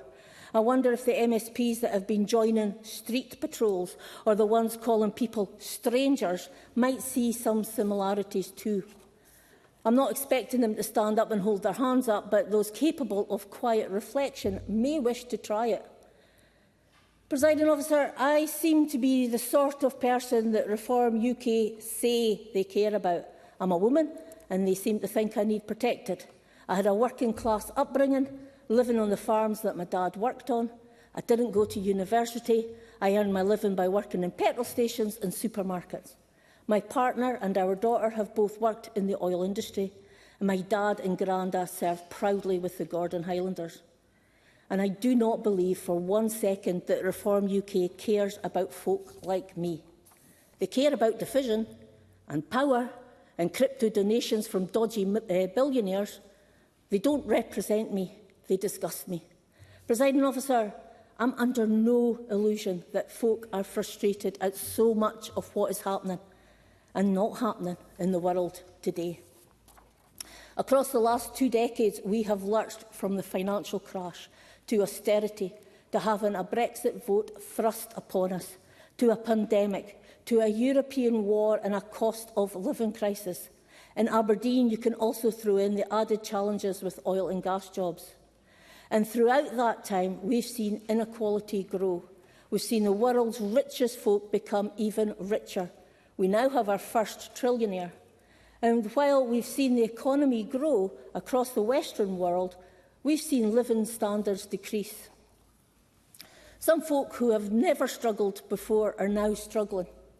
Some folk who have struggled their whole lives now doubt if things will ever get better for them. They're seeing the consequences of austerity. They're seeing the consequences of a lack of investment in jobs. They're seeing the consequences of a lack of spending in their local communities. They're feeling the consequences of social security being stripped back. And they're angry, and rightfully so. They're being failed by a Westminster system that is not working in their best interests. Today, we have the billionaire beneficiaries of that system and their pet politicians in Reform UK trying to tell us that the real reason for the state of society is immigrants and trans people and even wind turbines. If we got rid of all the migrants, we wouldn't be any better off. And who would they blame next? Who would they target next? The same folk who are leading the fight against benefit scroungers a decade ago, when they were in the Conservative Party, are now in Reform UK saying that we should look after our own. Maybe I'm just not seeing what Reform MSPs are believing. For example, Baron Offord of Garville maybe knows more about small boats than me, but I mean he spent the last election campaign boasting that he owned a fleet of them. Let me finish with talking about where I do see the effects of migration in Aberdeen.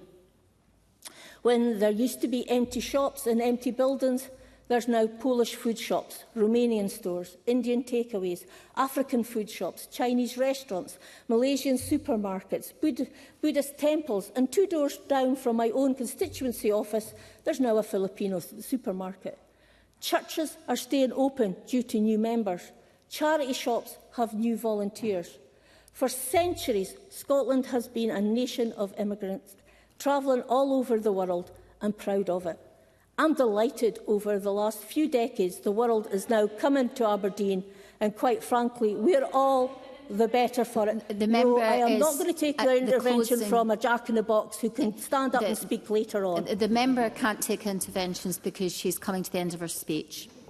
But I don't get much time, as many others. So I'm delighted that over the last decades the world is now coming to Aberdeen, and quite frankly, we're all the better for it. Scotland doesn't need reform, Presiding Officer. Scotland needs independence.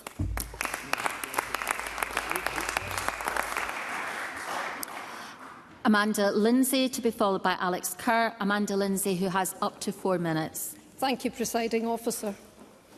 We have heard much in this chamber about the harm gender ideology is doing to women and children.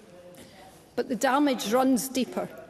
It is dividing our society in ways we have not seen for generations. From nursery through to secondary school, children are being indoctrinated, often using materials from activist organisations such as LGBT Youth Scotland, funded or endorsed by this government. In classrooms across Scotland, resources like the RSHP curriculum introduce contested gender ideology to young pupils, while genuine safeguarding concerns raised by parents and teachers are too often dismissed as bigotry. This is not compassion, it is harming the very children it claims to help, including those experiencing gender distress. Yet this is only part of a much larger problem, the ideology of DEI, diversity, equity and inclusion.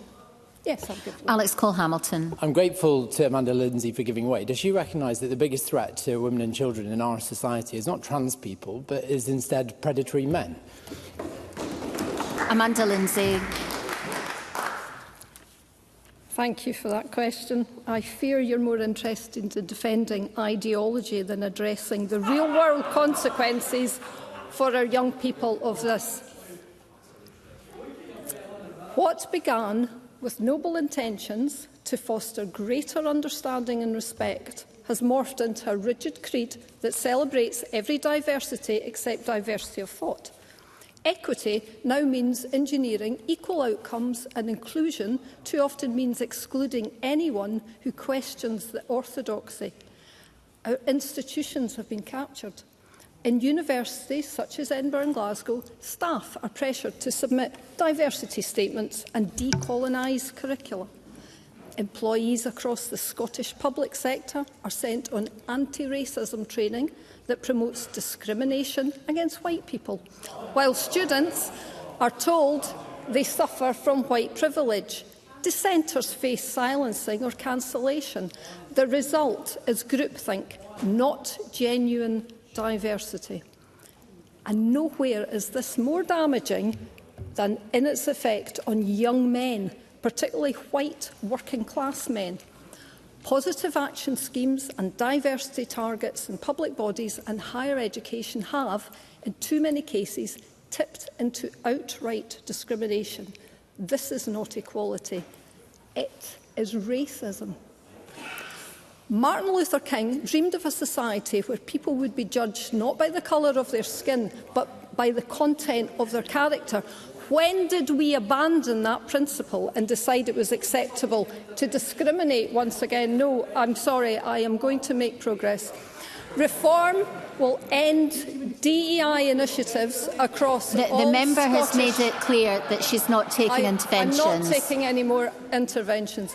Reform will end DEI initiatives across all Scottish public institutions because, far from delivering fairness, they institutionalise division and discrimination. In our schools, we will withdraw materials produced by activist organisations to protect children from an ideology that's causing real and lasting harm. And while respecting people's personal choices, we will champion genuine equality of opportunity, not quotas or targets that pit one group against another. In conclusion, Presiding Officer, to build a truly equal and united society, reform will speak unapologetically for men as well as women, for working-class boys as well as girls, and for a politics grounded in merit, fairness and shared identity rather than grievance and division. Thank you. Alex Kerr to be followed by Jenny Minto. Alex Kerr, who has up to 7 minutes.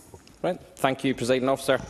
At the risk of my party colleagues falling off their seats, I would like to start on a point of agreement with the mover of the motion. It is indisputable that the foundation of any successful nation is strong and sustained economic growth. Without that growth, we will not have the ability to support the public services our people deserve, and we will not be able to lift people out of poverty in the way that we strive to do. Will we agree on that much? We part ways there. I do not agree with their claims that the Scottish Government's policy choices are constraining economic growth. In this, as in so many things, Nigel Farage's Reform Party are just plain wrong. They might want to disagree with me, but the numbers from the Office of National Statistics do not lie. Annual real growth in Scotland is outperforming Wales and England. If that is constraining economic growth, then can Reform explain what is happening in England and Wales? Seems to me Westminster could be doing with taking some lessons from the Scottish Government when it comes to economic growth. Further to that, the news from EY's most recent report that Scotland remains the leading destination for investment across the UK outside London is also one that puts paid to the argument that Scotland's economy is not well stewarded by the Scottish Government. It might interest MSPs to know that Scotland has been the leading destination in the UK outside London for the 11th year in a row. 11 years in a row. And in all 11 of those years, it has been the SNP who have been the government in Scotland. Scotland continuously punches well above our weight. We have around 8% of the UK population, but in terms of attracting investment, we have captured 14.8% of all foreign direct investment projects in 2025, well above our 10-year average share of 11.6%. One-third of those planning investments in the UK say they will choose Scotland, up on 27% last year in a moment. Investors with no axe to grind, beyond making sound investments, cite Scotland's highly skilled workforce, strong infrastructure and overall business environment. Does Malcolm Offord think these investors are wrong? Or perhaps Angela Ross? I'll take your intervention now. Angela Ross. Thank you. Can I ask if you think it's correct in this country that 1 in 5 are skipping meals because they cannot afford food? Or 1 in 10 of our young people are leaving education and going into unemployment? Alex Kerr. No, of course I don't agree with that. But do you also understand that the only country in the UK where child poverty is falling, the only country, is in Scotland? Again, due to the policies like the Scottish Child Payment, which I don't know if you support that, but that policy is causing child poverty to fall in Scotland. Child poverty is not falling in any other nation in the UK. You can shake your head, but that's the reality of the situation. All of these successes and continued growth comes against a challenging global backdrop, having experienced a pandemic, the shock of wars across the globe and other upheavals. You can see that in the number of projects across Europe, which fell by 7%. The number of projects in the UK, the new economic sick man of Europe, fell by 14%. And this brings me back to a point I made earlier in the debate around the nations of the UK and their economic growth rates. Some members might have noticed I only mentioned 3 of the nations that make up the UK. For now, the real terms economic growth for Northern Ireland is far and away the strongest of the nations, coming in at 2.1%. That's more than double the others. So how exactly has Northern Ireland achieved this rate of growth? They have achieved this growth because when Scotland was dragged out of the EU against our will, the Boris Johnson Tory government that Malcolm Offord eventually served in a parliamentary Under-Secretary of State for Scotland allowed Northern Ireland the unique position of maintaining access to the European single market, while Scotland was denied that access. This is crucial to that continued, thriving economic growth, and the UK's loss of access to the European single market is why it has become the sick man of Europe. So rather than coming here and questioning the SNP's positive record in Scotland's economy, Malcolm Offord should be coming here to apologise for the economic disaster that his boss, Nigel Farage, has brought upon this country and our neighbours in England and Wales. A recent paper by a team of academics, in a moment, including Assistant Professor of Economics Eleonora Alabresi at the University of Bath, found that Scotland has been made almost £30 billion a year worse off and is the worst hit of all the devolved nations. I'll take your intervention now. Julie McDougall. The amendment praises progressive taxation. Can the member point to a single major public service that is performing better today than it was before Scotland became the highest tax part of the UK? Thank you. Alex Carr. Thank you for your intervention. As has been mentioned earlier, that extra £1.8 billion that we raised through progressive taxation, which, by the way, has not led to the sky falling in, as was claimed beforehand, has led to us being able to fund things like the Scottish child payment, which means that in Scotland, child poverty is falling, while in England and Wales and Northern Ireland, it is not falling. So I assume members over there welcome that, but I'd like to hear that maybe in some of their speeches. You know, to come towards a close, I mean, Malcolm Offord is not a stupid man. I know this. He's had a successful life in business outside politics, as his numerous homes, cars and boats can clearly attest to. Which means that Malcolm Offord must see the reality of the continued damage that has been unleashed upon the people of Scotland due to his boss, Nigel Farage's Brexit obsession. I know, though, that just as another branch manager, like the role Anna Sauer plays for Labour, for fear of Mr Offord's head office in London, that he will not be able to admit these facts today, and for the rest of the parliamentary term, in fact. In summary, the only route to further and faster economic growth is to rejoin the European Union, and the only way to escape broken Brexit Britain, to make this a reality, is with Scottish independence. Thank you, Presiding Officer. Jenny Minto, up to 7 minutes. Morantang Officer Riali. Thank you very much, Presiding Officer. I want to start with the words of one of my constituents. I am not a politician, nor do I ever wish to become one. I am a leather worker, a farmer, and a father and a business owner. I want to spend my life building my business, raising my children, and living quietly in Scotland. However, I also believe that when ordinary people see a problem in society, they should not be afraid to speak up and propose solutions. My constituent wanted to talk to me because he wants to find a way for Scotland to become a normal, independent country. And Angela Ross's analogy of a crossroads, I think, is a fair one. I think our decision as to which track we will follow is a different one, but from my perspective, it is independence that we should be choosing. On Monday, I met with my constituent and his wife. He spoke about the impact that Brexit had had on his business, how that because of that vote, his order book collapsed. He had to find new ways of marketing and promoting his business to ensure he and his family survived. He spoke about the support that he had received from the SNP to expand his business. He spoke about the support he had received from the Scottish Government to employ apprentices, both of which have allowed him to expand his business to a third workshop. This has meant that, I'll finish my story first if you don't mind, both of which have meant that the people have remained in Argyll and Bute, working in good jobs, contributing to the community and reducing population decline. I'll take Angela Ross.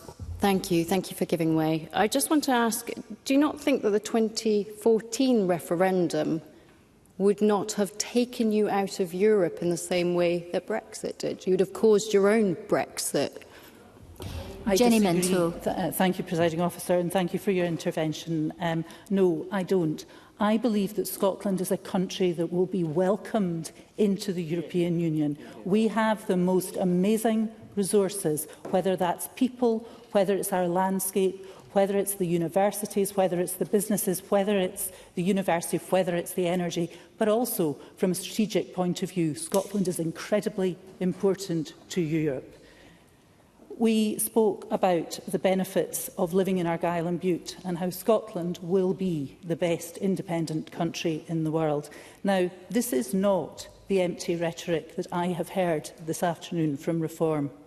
This is hope, this is dreams, this is someone who cares about Scotland.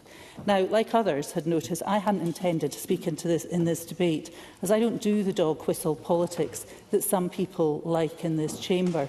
But having had this conversation on Monday, I was compelled to do so.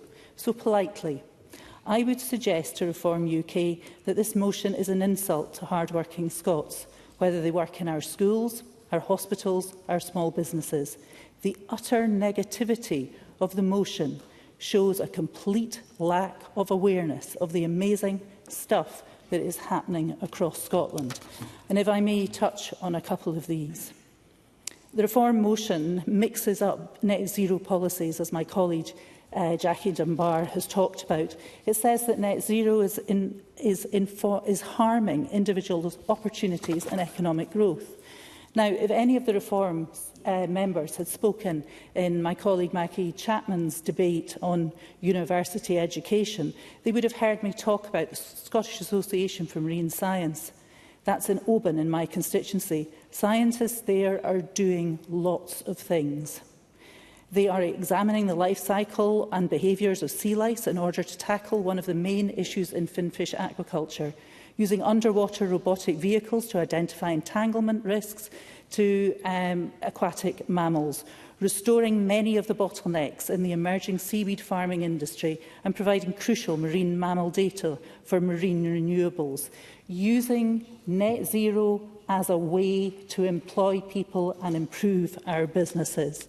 This strengthens our communities and expands the economy, helping businesses to cope with climate change.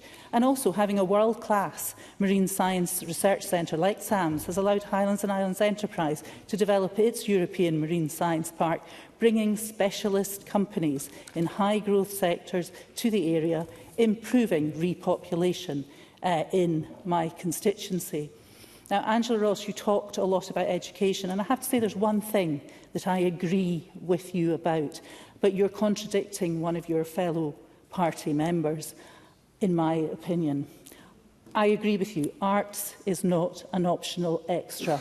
Art is one of the most important subjects that we can all engage with for many reasons, for our mental well-being and also for the betterment of our country. I am interested to know if name's gone, my apologies, if Mr Kerr thinks this is a pointless subject. Yesterday I met Sunnyside Primary School in Glasgow and we were talking about climate change. We spoke about the Celtic rainforest. We talked about the Amazonian rainforest and the fact that Scotland is a proud host, I suppose, of a rainforest. In my own constituency, Dunoon Grammar School won the world's best school prize for community collaboration. Now, that's the kind of schooling, that's the kind of pupils, that's the kind of education we should be presenting. Duncan Massey talked about grid infrastructure. Well, in Kintyre, in my constituency in Mid-Argyll, £400 million of investment, of infrastructure upgrade, and that is there to increase grid capacity. So we do have that investment happening in Scotland. We've also got investment in distribution enhancements to ensure that we have network resilience projects. And why is that? Because we've got climate change and we need to improve it. I'd also like to reflect on Willie Rennie's comments. Bute is welcomed families from Syria who are now an integral part of the island. In Loch Gilphead, Ukrainian families have settled and helped revitalise the town's main street with 2 new businesses. As the proclaimers sing, they're all Scotland's story and they're all worth the same. And I would also like to hugely associate my comments, my agreement with Willie Rennie about the amazing Nigerian and Baltic staff that are working in Balnacarran Nursing Home in St Andrews. And I also agree with Labour's motion. The importance of reducing inequalities is so important, and I would reflect on Jenny Young's comments in the Joe Cox speech last week and wholeheartedly agree with her sentiments. And I think that is where we should be coming together in this Parliament, working together to improve things for everyone.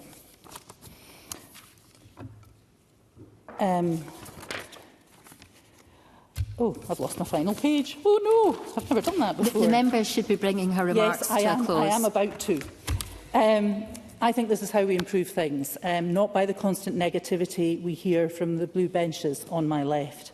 Presiding Officer, 1984 was written in Barnhill and Jura in Argyll and Bute. I cannot help but think of George Orwell's warning that language can be used to distort reality. My constituent reminded me why I came to this Parliament. The member must wind up. Not to tell people that Scotland cannot succeed, but to help build a Scotland that does. Thank you.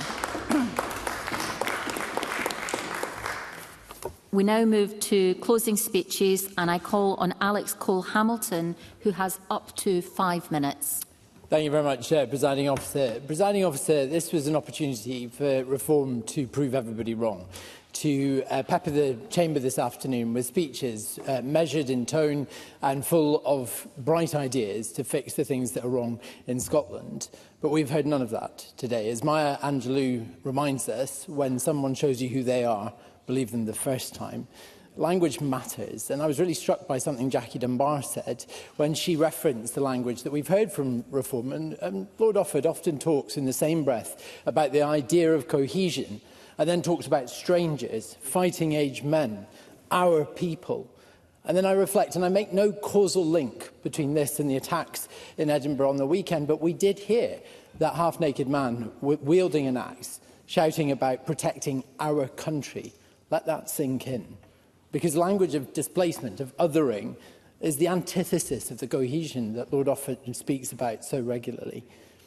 Liberals believe in reform, of course we do. We led, in the Whig government in 1832. I will give way to Amanda Bland. Amanda Bland. Just interesting hearing about language, and I agree with you. We need to be really careful with the language that we use. In this Parliament, referring to other parties as they discuss me and individuals as Jack in the Box, would you agree that that is inappropriate? Alex Cole-Hamilton. I really fail to see a moral equivalence between the references we've just heard and what is effectively the language of the Third Reich in some cases. Liberals believe fundamentally in reform, in challenging the old order of things, and we stand by that, cleaning up our politics, accountability and making governments accountable to their people. And our approach to reform is about lifting people up. Point of order, Duncan Massey. Language was unacceptable, Presiding Officer. As the standing orders make clear, it is a matter of whether a comment is in relation to an individual or whether it is a point of debate, and the point was not specifically aimed at an individual. I'll respond and return to Alex Cole-Hamilton.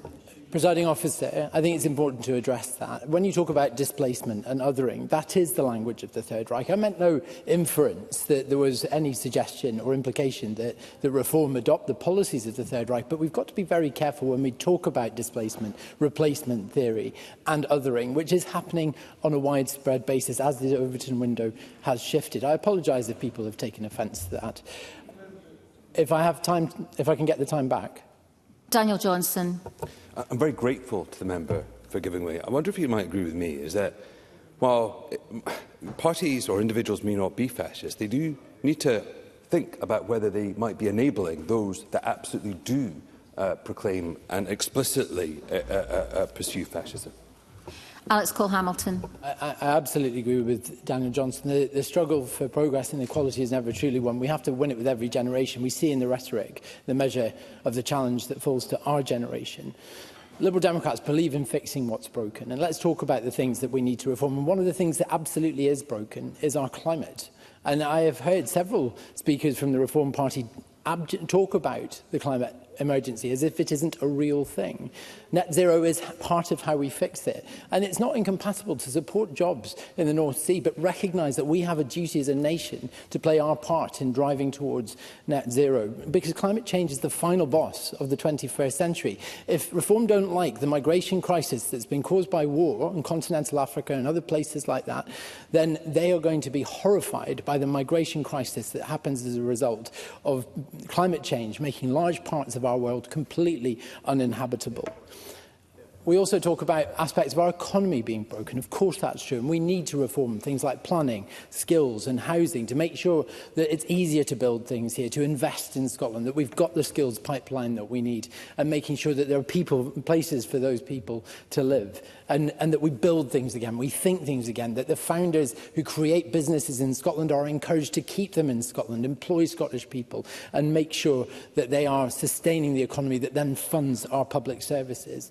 Our health service needs fixed. My goodness, our health service needs fixed. We've heard that several times in excellent speeches around the chamber about the waiting times, about the time that people are waiting for treatment and care. And we have said many times in hospital that it is not a deficiency of our hospitals, it's a deficiency of social care, that we don't have provision. I'm afraid I've given away enough now, and I must make progress. I must make progress. But by investing in social care, we can get those 2,000 Scots out of hospital when they would much rather be there, be at their home or in a care home than taking up a hospital bed. And to do that, we absolutely need to recognise that migration, inward migration, is a fundamental part of it. That actually there are many care vacancies. It's not about getting our people, as Malcolm Offord says, into work. There are lots of jobs that are going unfilled by Scots right now, and people from other countries who desperately want to provide that care and support to our people. The member cannot take an intervention as there's already an additional time. Thank you, Presiding Officer. So we need that immigration. But we also need to recognise that we are a home for refugees. Scotland has a proud history of offering safe harbour to those fleeing war and persecution and intolerance. And we should proudly remember that and embrace that, because it's so much part of our tapestry and part of our heritage. And I'll finish by saying this, Presiding Officer. The title of this motion is 5 years to 2031. Like that is some kind of countdown. And I would ask Reform to reflect on the use of their language today, of the attacks they have levelled. The attacks they have levelled against communities, against people in this chamber, and recognise that it's going to be a very long 5 years if we have to endure many more debates like this. Thank you very much. I call on Tim Eagle, who has up to 5 minutes. I will try and keep to that time, Presiding Officer. Well, it's certainly been an interesting debate to listen to, hasn't it? And from the, I think my colleague Murdo Fraser said the word salad that we had. I wasn't quite sure what I should zone in on. But I want to start with the title, because Scotland says Scotland needs reform. And on that point, I think there would be some broad agreement across the chamber. For after 19 years of the SNP, I would certainly say that Scotland is in desperate need of change. Reform certainly seemed to have arrived in the Scottish Parliament and in politics as some sort of revolutionary force. The reality, I think, for me, at least at the beginning here, is far less impressive. The foxes in the henhouse had barely unpacked their suitcases when they were putting the media in a pen outside, which I thought was pretty shocking. The truth is, being in opposition, Thomas Kerr, you can shout from the sidelines all you like, but you shout enough online and nobody's listening anymore. The truth is that being in opposition is not about posting slogans on social media or unilaterally declaring yourself the voice of the people. It is about consistently holding governments to account. And that is exactly what the Scottish Conservatives have done and are doing and will do to take the Scotland forward over the next 5 years. When businesses were crying out for support, like those who contacted me in Lossiemouth, it was the Scottish Conservatives who repeatedly challenged the SNP on non-domestic rates. We led the calls for a pause on NDR, but the SNP refused to listen. Just this morning, I spoke by chance to a constituent I met outside this Parliament who, having travelled over 100 miles, is standing in the sun just to make the point that he is trapped in a cycle of despair because the empty property rates on a shop he cannot sell, that he had his entire life, are taking his pension. Funeral parlours in Murray met me to say that hikes simply cannot be afforded, and so they are forced to increase the costs of a funeral. Yesterday's statement on non-domestic rates was a non-event. Yet another discussion, yet another delay, and to action when what our businesses need to hear is when change will finally happen. When others were afraid to discuss welfare reform, we were prepared to have that conversation. Not because it is easy, but because responsible government requires difficult conversations. When Scotland's ferries descended into chaos, it was us, and it is the Scottish Conservatives who continue to relentlessly pursue answers. A tragedy is still going on to the massive detriment of my constituents on the west coast of Scotland. When are we going to see CalMac and CMAL brought together and local people on the board so decisions are truly empowered? When promises on the A9, the A83, the A75, the A96 were delayed, it was the Scottish Conservatives who stood up for the communities being left continuously campaigning for the SNP to put the money in the pot. We still have no timeline for the Nairn, Elgin or Keith bypasses. When concerns were raised about the Gender Recognition Reform Bill, we led the opposition. When concerns were raised about the Hate Crimes Act, we fought the fight. When our fishing industry needed a voice, we were there for them. When our farmers needed certainty, we stood up for them too. And that was against a new rural support plan that is less use than the proverbial chocolate teapot. And then reform mentioned immigration. In my own Highlands and Islands region, communities have raised questions, legitimate questions, about pressures on housing, services and local capacity. The situation around Cameron Barracks has been an example where people of all political persuasions have quite reasonably asked for clarity and reassurance. I do not approach immigration by seeking to divide communities or inflame tensions, as Reform have appeared to do. I do, though, seek solutions, even when those solutions are difficult and even when they are unpopular in parts of this chamber. Happy to take an intervention, yes. Victor Curry.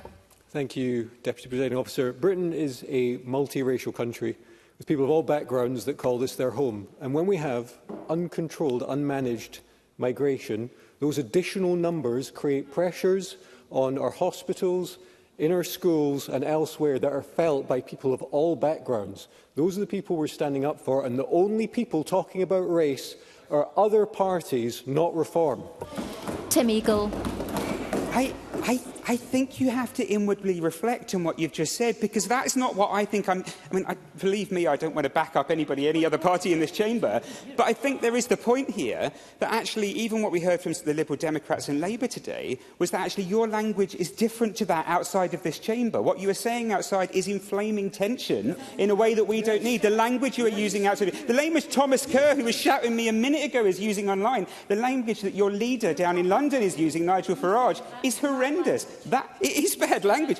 There is absolutely inappropriate language. Just stop. Your language is inappropriate. Through the chair, you need to learn please. how to do this properly. The Scottish Conservatives recognise that a strong economy is not some optional extra.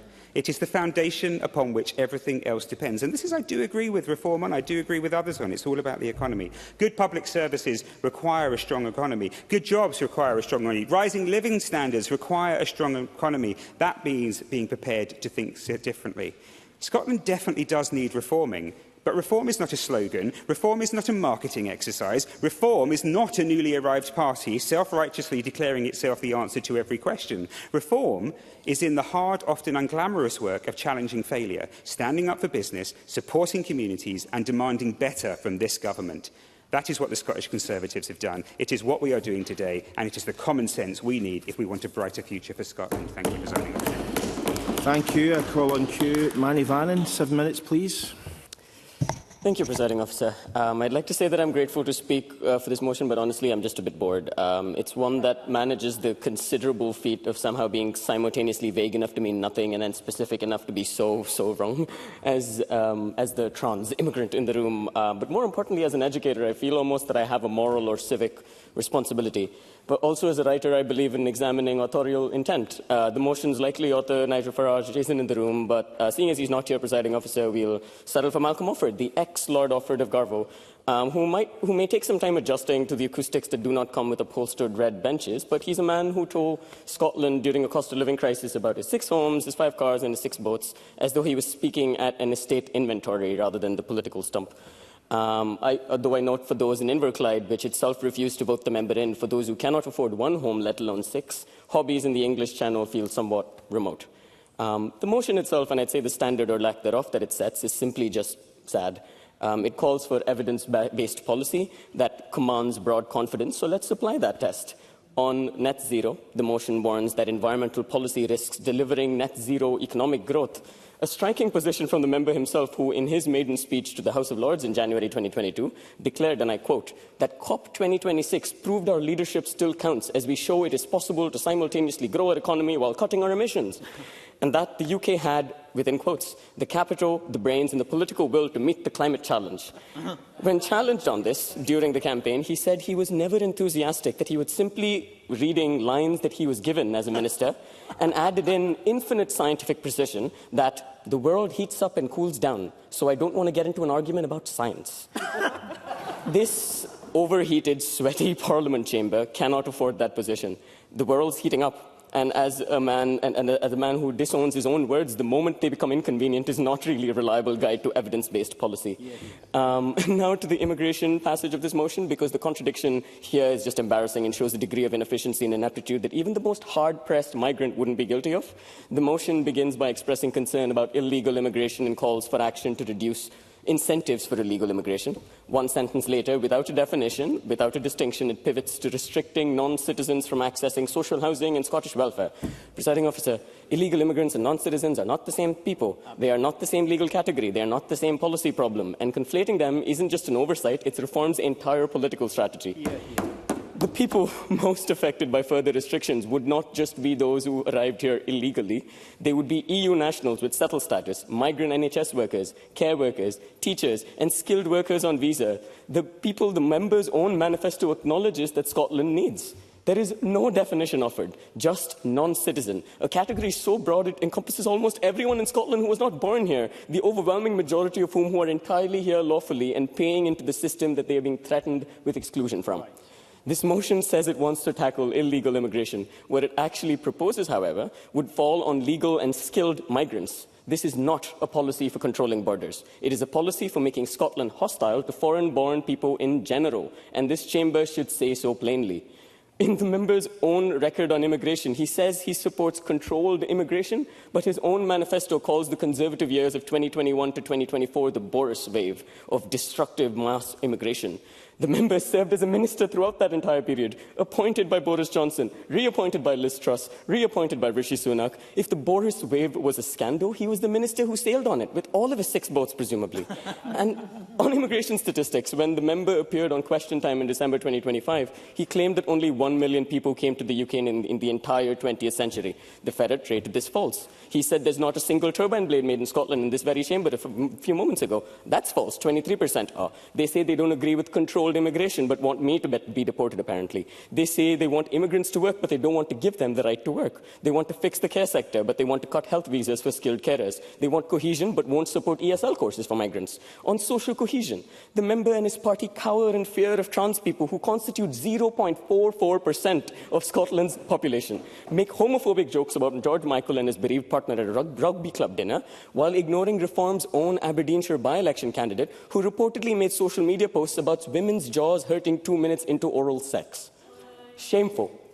The motion calls for apprenticeships, literacy investment, diverse pathways into employment. But the Fraser-Allender Institute found that Reform's tax proposals would turn Scotland's income tax net position from a surplus to a deficit, a recurring annual cost, not a one-off. There is no credible pathway provided to fund better schools, better apprenticeships, or better mental health services on that arithmetic acrobatic. And Reform has no answers but more task forces and bad economics. Presiding officer, this motion is titled 5 years to 2031. The member founded a campaign in 2014 called Vote No Borders. He now campaigns to stop the boats. He championed net zero as a minister and abandoned it as a leader. He says non-citizens when he means illegal immigrants and hopes nobody reads the small print. He pledges his salary to a charity he controls with his personal assistant with £12,000 in the bank. He boasted of 6 homes on live television in a constituency with a housing crisis. He called his boat Braveheart. Presiding officer, the story about Scottish independence, and he sailed it in the English Channel during an ongoing election campaign in Inverclyde. And hey, a man's got to have hobbies, and Scotland does need reform. But it and many of Scotland's and Reform's own MSPs can do so much better than whatever this is. I will not be supporting this motion, and I stand for a politics of care, Presiding Officer, not whatever it is of care. Thank you. Thank you. I call on Donald McKinnon. 6 minutes, please. Thank you, Presiding Officer. On Saturday, I attended a food festival in my constituency, part of the inaugural Hebridean Refugee Week. Families from Ukraine, Syria and Afghanistan sharing their food with a packed Stornoway Town Hall. It was a wonderful event that showed our community at its best, welcoming and open. Now to the motion. There is no doubt that there is much in Scotland that could be better, and it must be better. But the populist approach that we've heard from Reform relies on simple solutions to complex issues and blames others for our problems. It's right that we debate where we can do better, but that should not be done through division. One benefit of the Reform motion is it covered so much ground that I can talk about just about anything in my contribution today. And ask the member for Helen and Year, it will be no surprise that I approach a debate on what is not working in Scotland today by focusing on the issue that dominates daily life for many of my constituents, the ferry service, as we've already heard from Tim Eagle. For island communities, ferries are not a luxury but a lifeline service. Yet since January 2023, more than 10,000 CalMac sailings have been cancelled because of technical faults. Families, patients, businesses and visitors have all paid the price for a system that has too often failed to provide the certainty and reliability that island communities deserve. My colleague Daniel Johnson spoke about public bodies, and it is increasingly clear that the governance arrangements that sit behind our ferry service are not working. The tripartite model of Transport Scotland, CMAL and CalMac is failing islanders. A lack of clear lines of accountability, the organisations pointing the finger at one another when things go wrong, and ultimately an unsatisfactory service being delivered, all point to a need for reform of the governance. Last week at the Scottish Affairs Committee in Westminster, CalMac CEO Duncan Mackison indicated that he thought a merger of CalMac and CMAL would be possible. I urge Ivan McKee to look closely at ferry governance as he considers public service reform. Now that I've got my need to talk about ferries out of the way, I'd like to turn to some of the contributions we have heard in the debate so far. I'd like to associate myself with the comments from the Minister earlier and others around the Chamber who have condemned recent violence on our streets, and we must call it out for what it is. I welcome the contribution from Willie Rennie as well earlier on when he talked about migrant workers in our social care sector. And it is important that when we are talking about this, that we value the contributions that these people make in our social care services. I also want to acknowledge the contribution from Jenny Young, who spoke powerfully about the need for political parties to work together and to reject the politics of hate, division and violence. That message is particularly important in an era when political discourse can too easily become toxic. Her remarks were a timely reminder that disagreement must never become dehumanisation. Along with members from across the Chamber, I joined her in marking the 10th anniversary of the murder of Joe Cox. Joe Cox's belief that there is more that unites us than divides us remains as relevant today as it was when she first said it. If there is a common thread running through this debate, it is that people expect better from us. They expect reliable infrastructure, effective public services and a politics that delivers solutions rather than division. For the people of our islands, this must begin with fixing our ferry service. But the wider challenges facing all of us is to ensure that government works better, public bodies work smarter and politics works in the interests of those we represent. That is a responsibility we share and it is the challenge we must all meet. I'm done.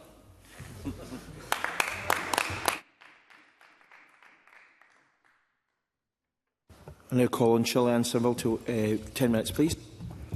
Thank you, Presiding Officer. Presiding Officer, in the last few weeks, I have spoken to people who are worried about going into certain parts of our towns and cities at certain times.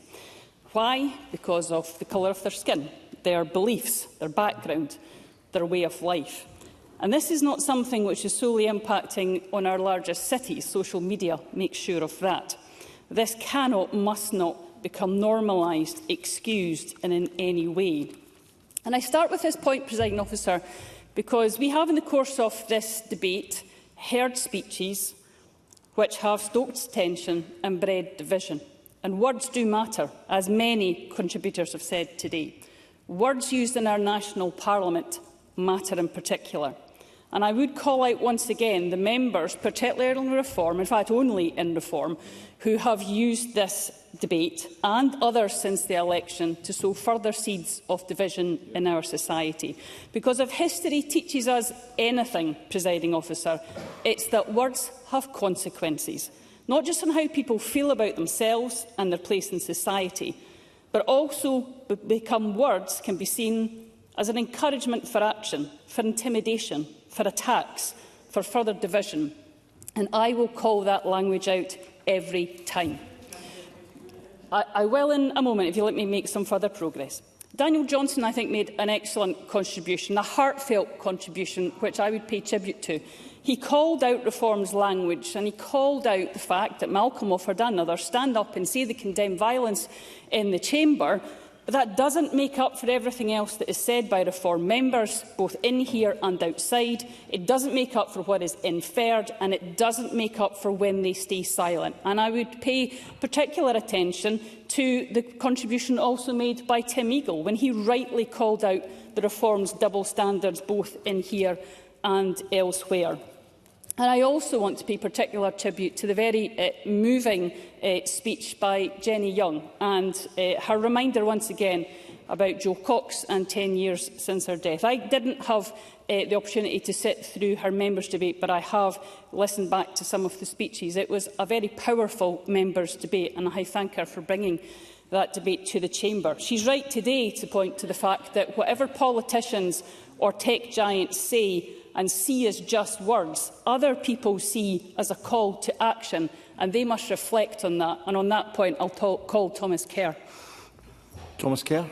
I thank the Cabinet Secretary for taking the intervention, and I think she is correct about some language. So she said that she didn't only want to call out Reform, so will she call out Alex Cole-Hamilton for mentioning the Third Reich? Will she call out Daniel Johnson for insinuating fascism? Will she call out other members who have used the words fascist and racist in this chamber for people who have genuine concerns about illegal migration? That is shameful, and surely double standards should be called out. Cabinet Secretary.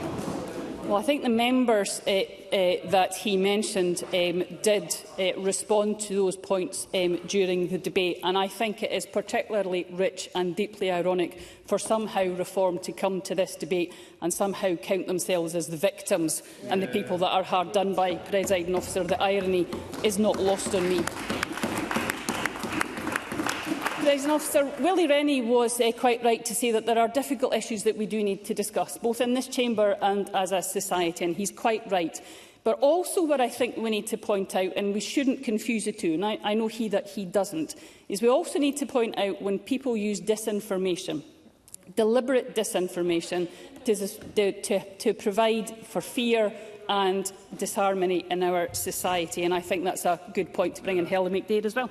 Helen McDade. I just wanted to go back to the comment about Jo Cox and ask whether you wish to also extend that sympathy to David Amos's family. Cabinet Secretary. Well, of course I would, Presiding Officer, yes.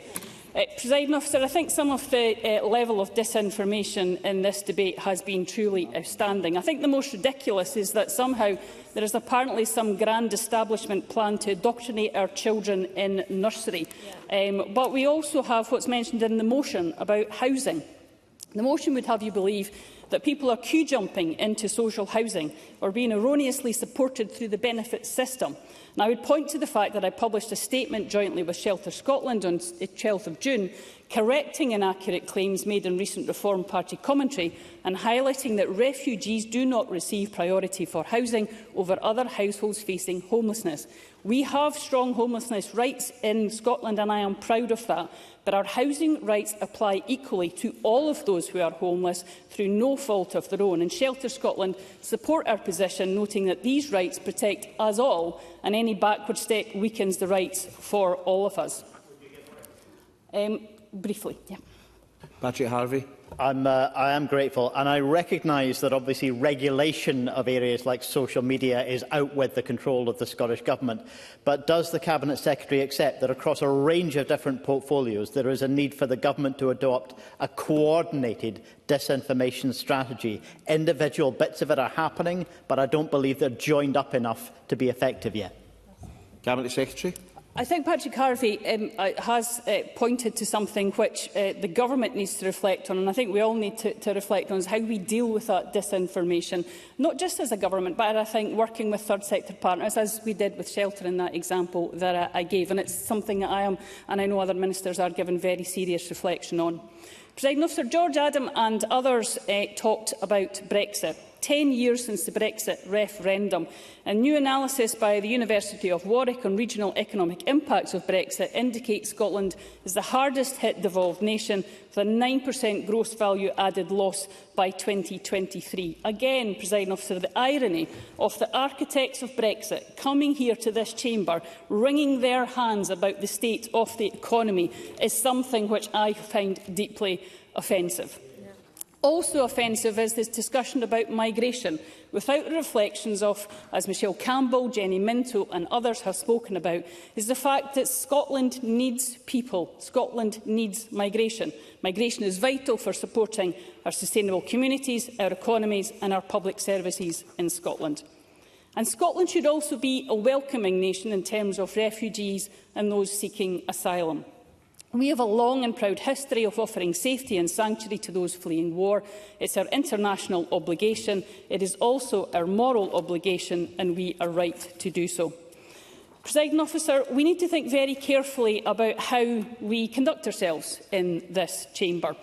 When I walk into this chamber each and every time, I remind myself about what an honour and a privilege it is to be here, but also what a responsibility it is as well. And I hope all other members feel that too. Across parties, and even sometimes within parties, we will disagree, and you can see that in the other amendments that have been lodged today, with critiques of the Scottish Government on policies and delivery and ferries. We got that into the debate. The member will be pleased. But that is democracy and that is debate. That is the discussions that Willie Rennie and others challenged us to have the dignity and respect of people's questions, but also for the questioner to have some responsibility about how that question is framed. Because you know what none of the amendments do today is they don't come into this chamber and blame others. They don't come into the chamber and blame minority groups. And that, Presiding Officer, is in the difference of the type of debate we could have. Presiding Officer, I'll close my remarks today by quoting from a time of reflection which Rabbi Rubin gave only a few weeks ago. He was talking about a celebration and an event he went to where children, as he put it, were simply being children, learning, celebrating and looking confidently towards the future. He closed by saying, however, I was left with a question. Why should that feel extraordinary? Why should it be remarkable that children can celebrate who they are without fear? What can we do to make that spirit a reality, not only for Jews, but for everyone, people of faith and of none, and people who simply seek to live their lives with meaning, with dignity and happiness? Perhaps that is a challenge that is before us all. Presiding Officer, I think not for the first time Rabbi Rubin has been correct, and I hope we all rise to that challenge today. Thank you. I call on Thomas Kerr to wind up the debate. 6 minutes, please. Thank you, Presiding Officer. When I arrived in this chamber for the first time, I used the phrase, the fox is in the henhouse. And judging by the reaction of our opponents today, I'd say that that saying is pretty real. Alex Cole-Hamilton compared us to the Third Reich. Daniel Johnson used the word fascism. The irrelevant lot sitting there tried to launch us. No, I won't. The irrelevant lot sitting behind Excuse me, Mr. Eagle.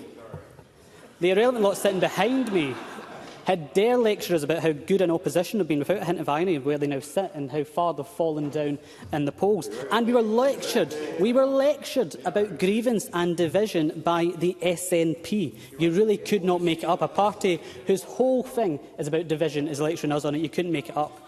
Presiding Officer, all of us in this chamber are here to serve Scotland, elected by its people to do a job of delivering. But we can only do so successfully if the people buy into it. And for all the bravado that we've heard from SNP MSPs today, let me roll out some cold, hard facts for them. Over 2 million people did not vote in May's election.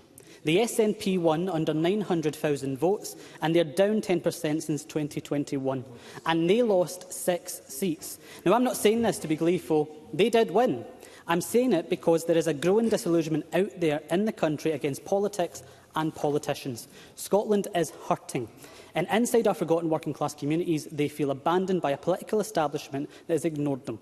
They see a First Minister who won't comment on police investigations like Murrow or the attack on Calders in Edinburgh, but will comment on another horrific attack because it suits a political narrative. We in Reform condemn all acts of violence that take place in our streets. We've said it once, we'll say it again, it doesn't matter how it works. And that brings me to this afternoon's debate. Oh, I'm out for a laugh, go for it. George Adam. I'm glad you're up for a laugh. We talk about respect in this chamber, and you've just shown absolutely none whatsoever there, Mr Kerr. But one of the things I would say is, Mr Kerr talks about he condemns violence and everything else, but his language, particularly his language, is to blame for everything that happened across our country the last weekend. Surely he must take responsibility for that and look at himself in the mirror and own up to that. Surely. Thomas Kerr. I'll tell you what's respect, Presiding Officer, taking an intervention which the member didn't do when I tried to intervene on him. It's quite funny how that works. Now, I will not take the blame for what happened in our streets. It is utterly shocking. Any act of violence should be called out. But to try and put that at my personal door is utterly shameful, and the member should hang his head in shame. And that brings me to this afternoon's debate. Look, SNP members can delude and shout themselves. SNP members can delude themselves all they like by shouting that they won and that we lost. But John Swinney's government is built on sand and it will quickly sink. So go for it, delude yourselves. We have seen this show before, and just ask Keir Starmer and the Labour Party where it gets you just a few years in. Now, this afternoon's debate is titled Scotland Needs Reform, 5 years until 2031. Why? Because this is the start of our party showing the country that reform can and will win. And you've heard in this debate real people with real expertise offering a real alternative. Reform's 17 MSPs have sat in this chamber and used our time to evaluate our broken politics. Now we offer solutions. Presiding Officer, Scotland is broken and Scotland needs reform.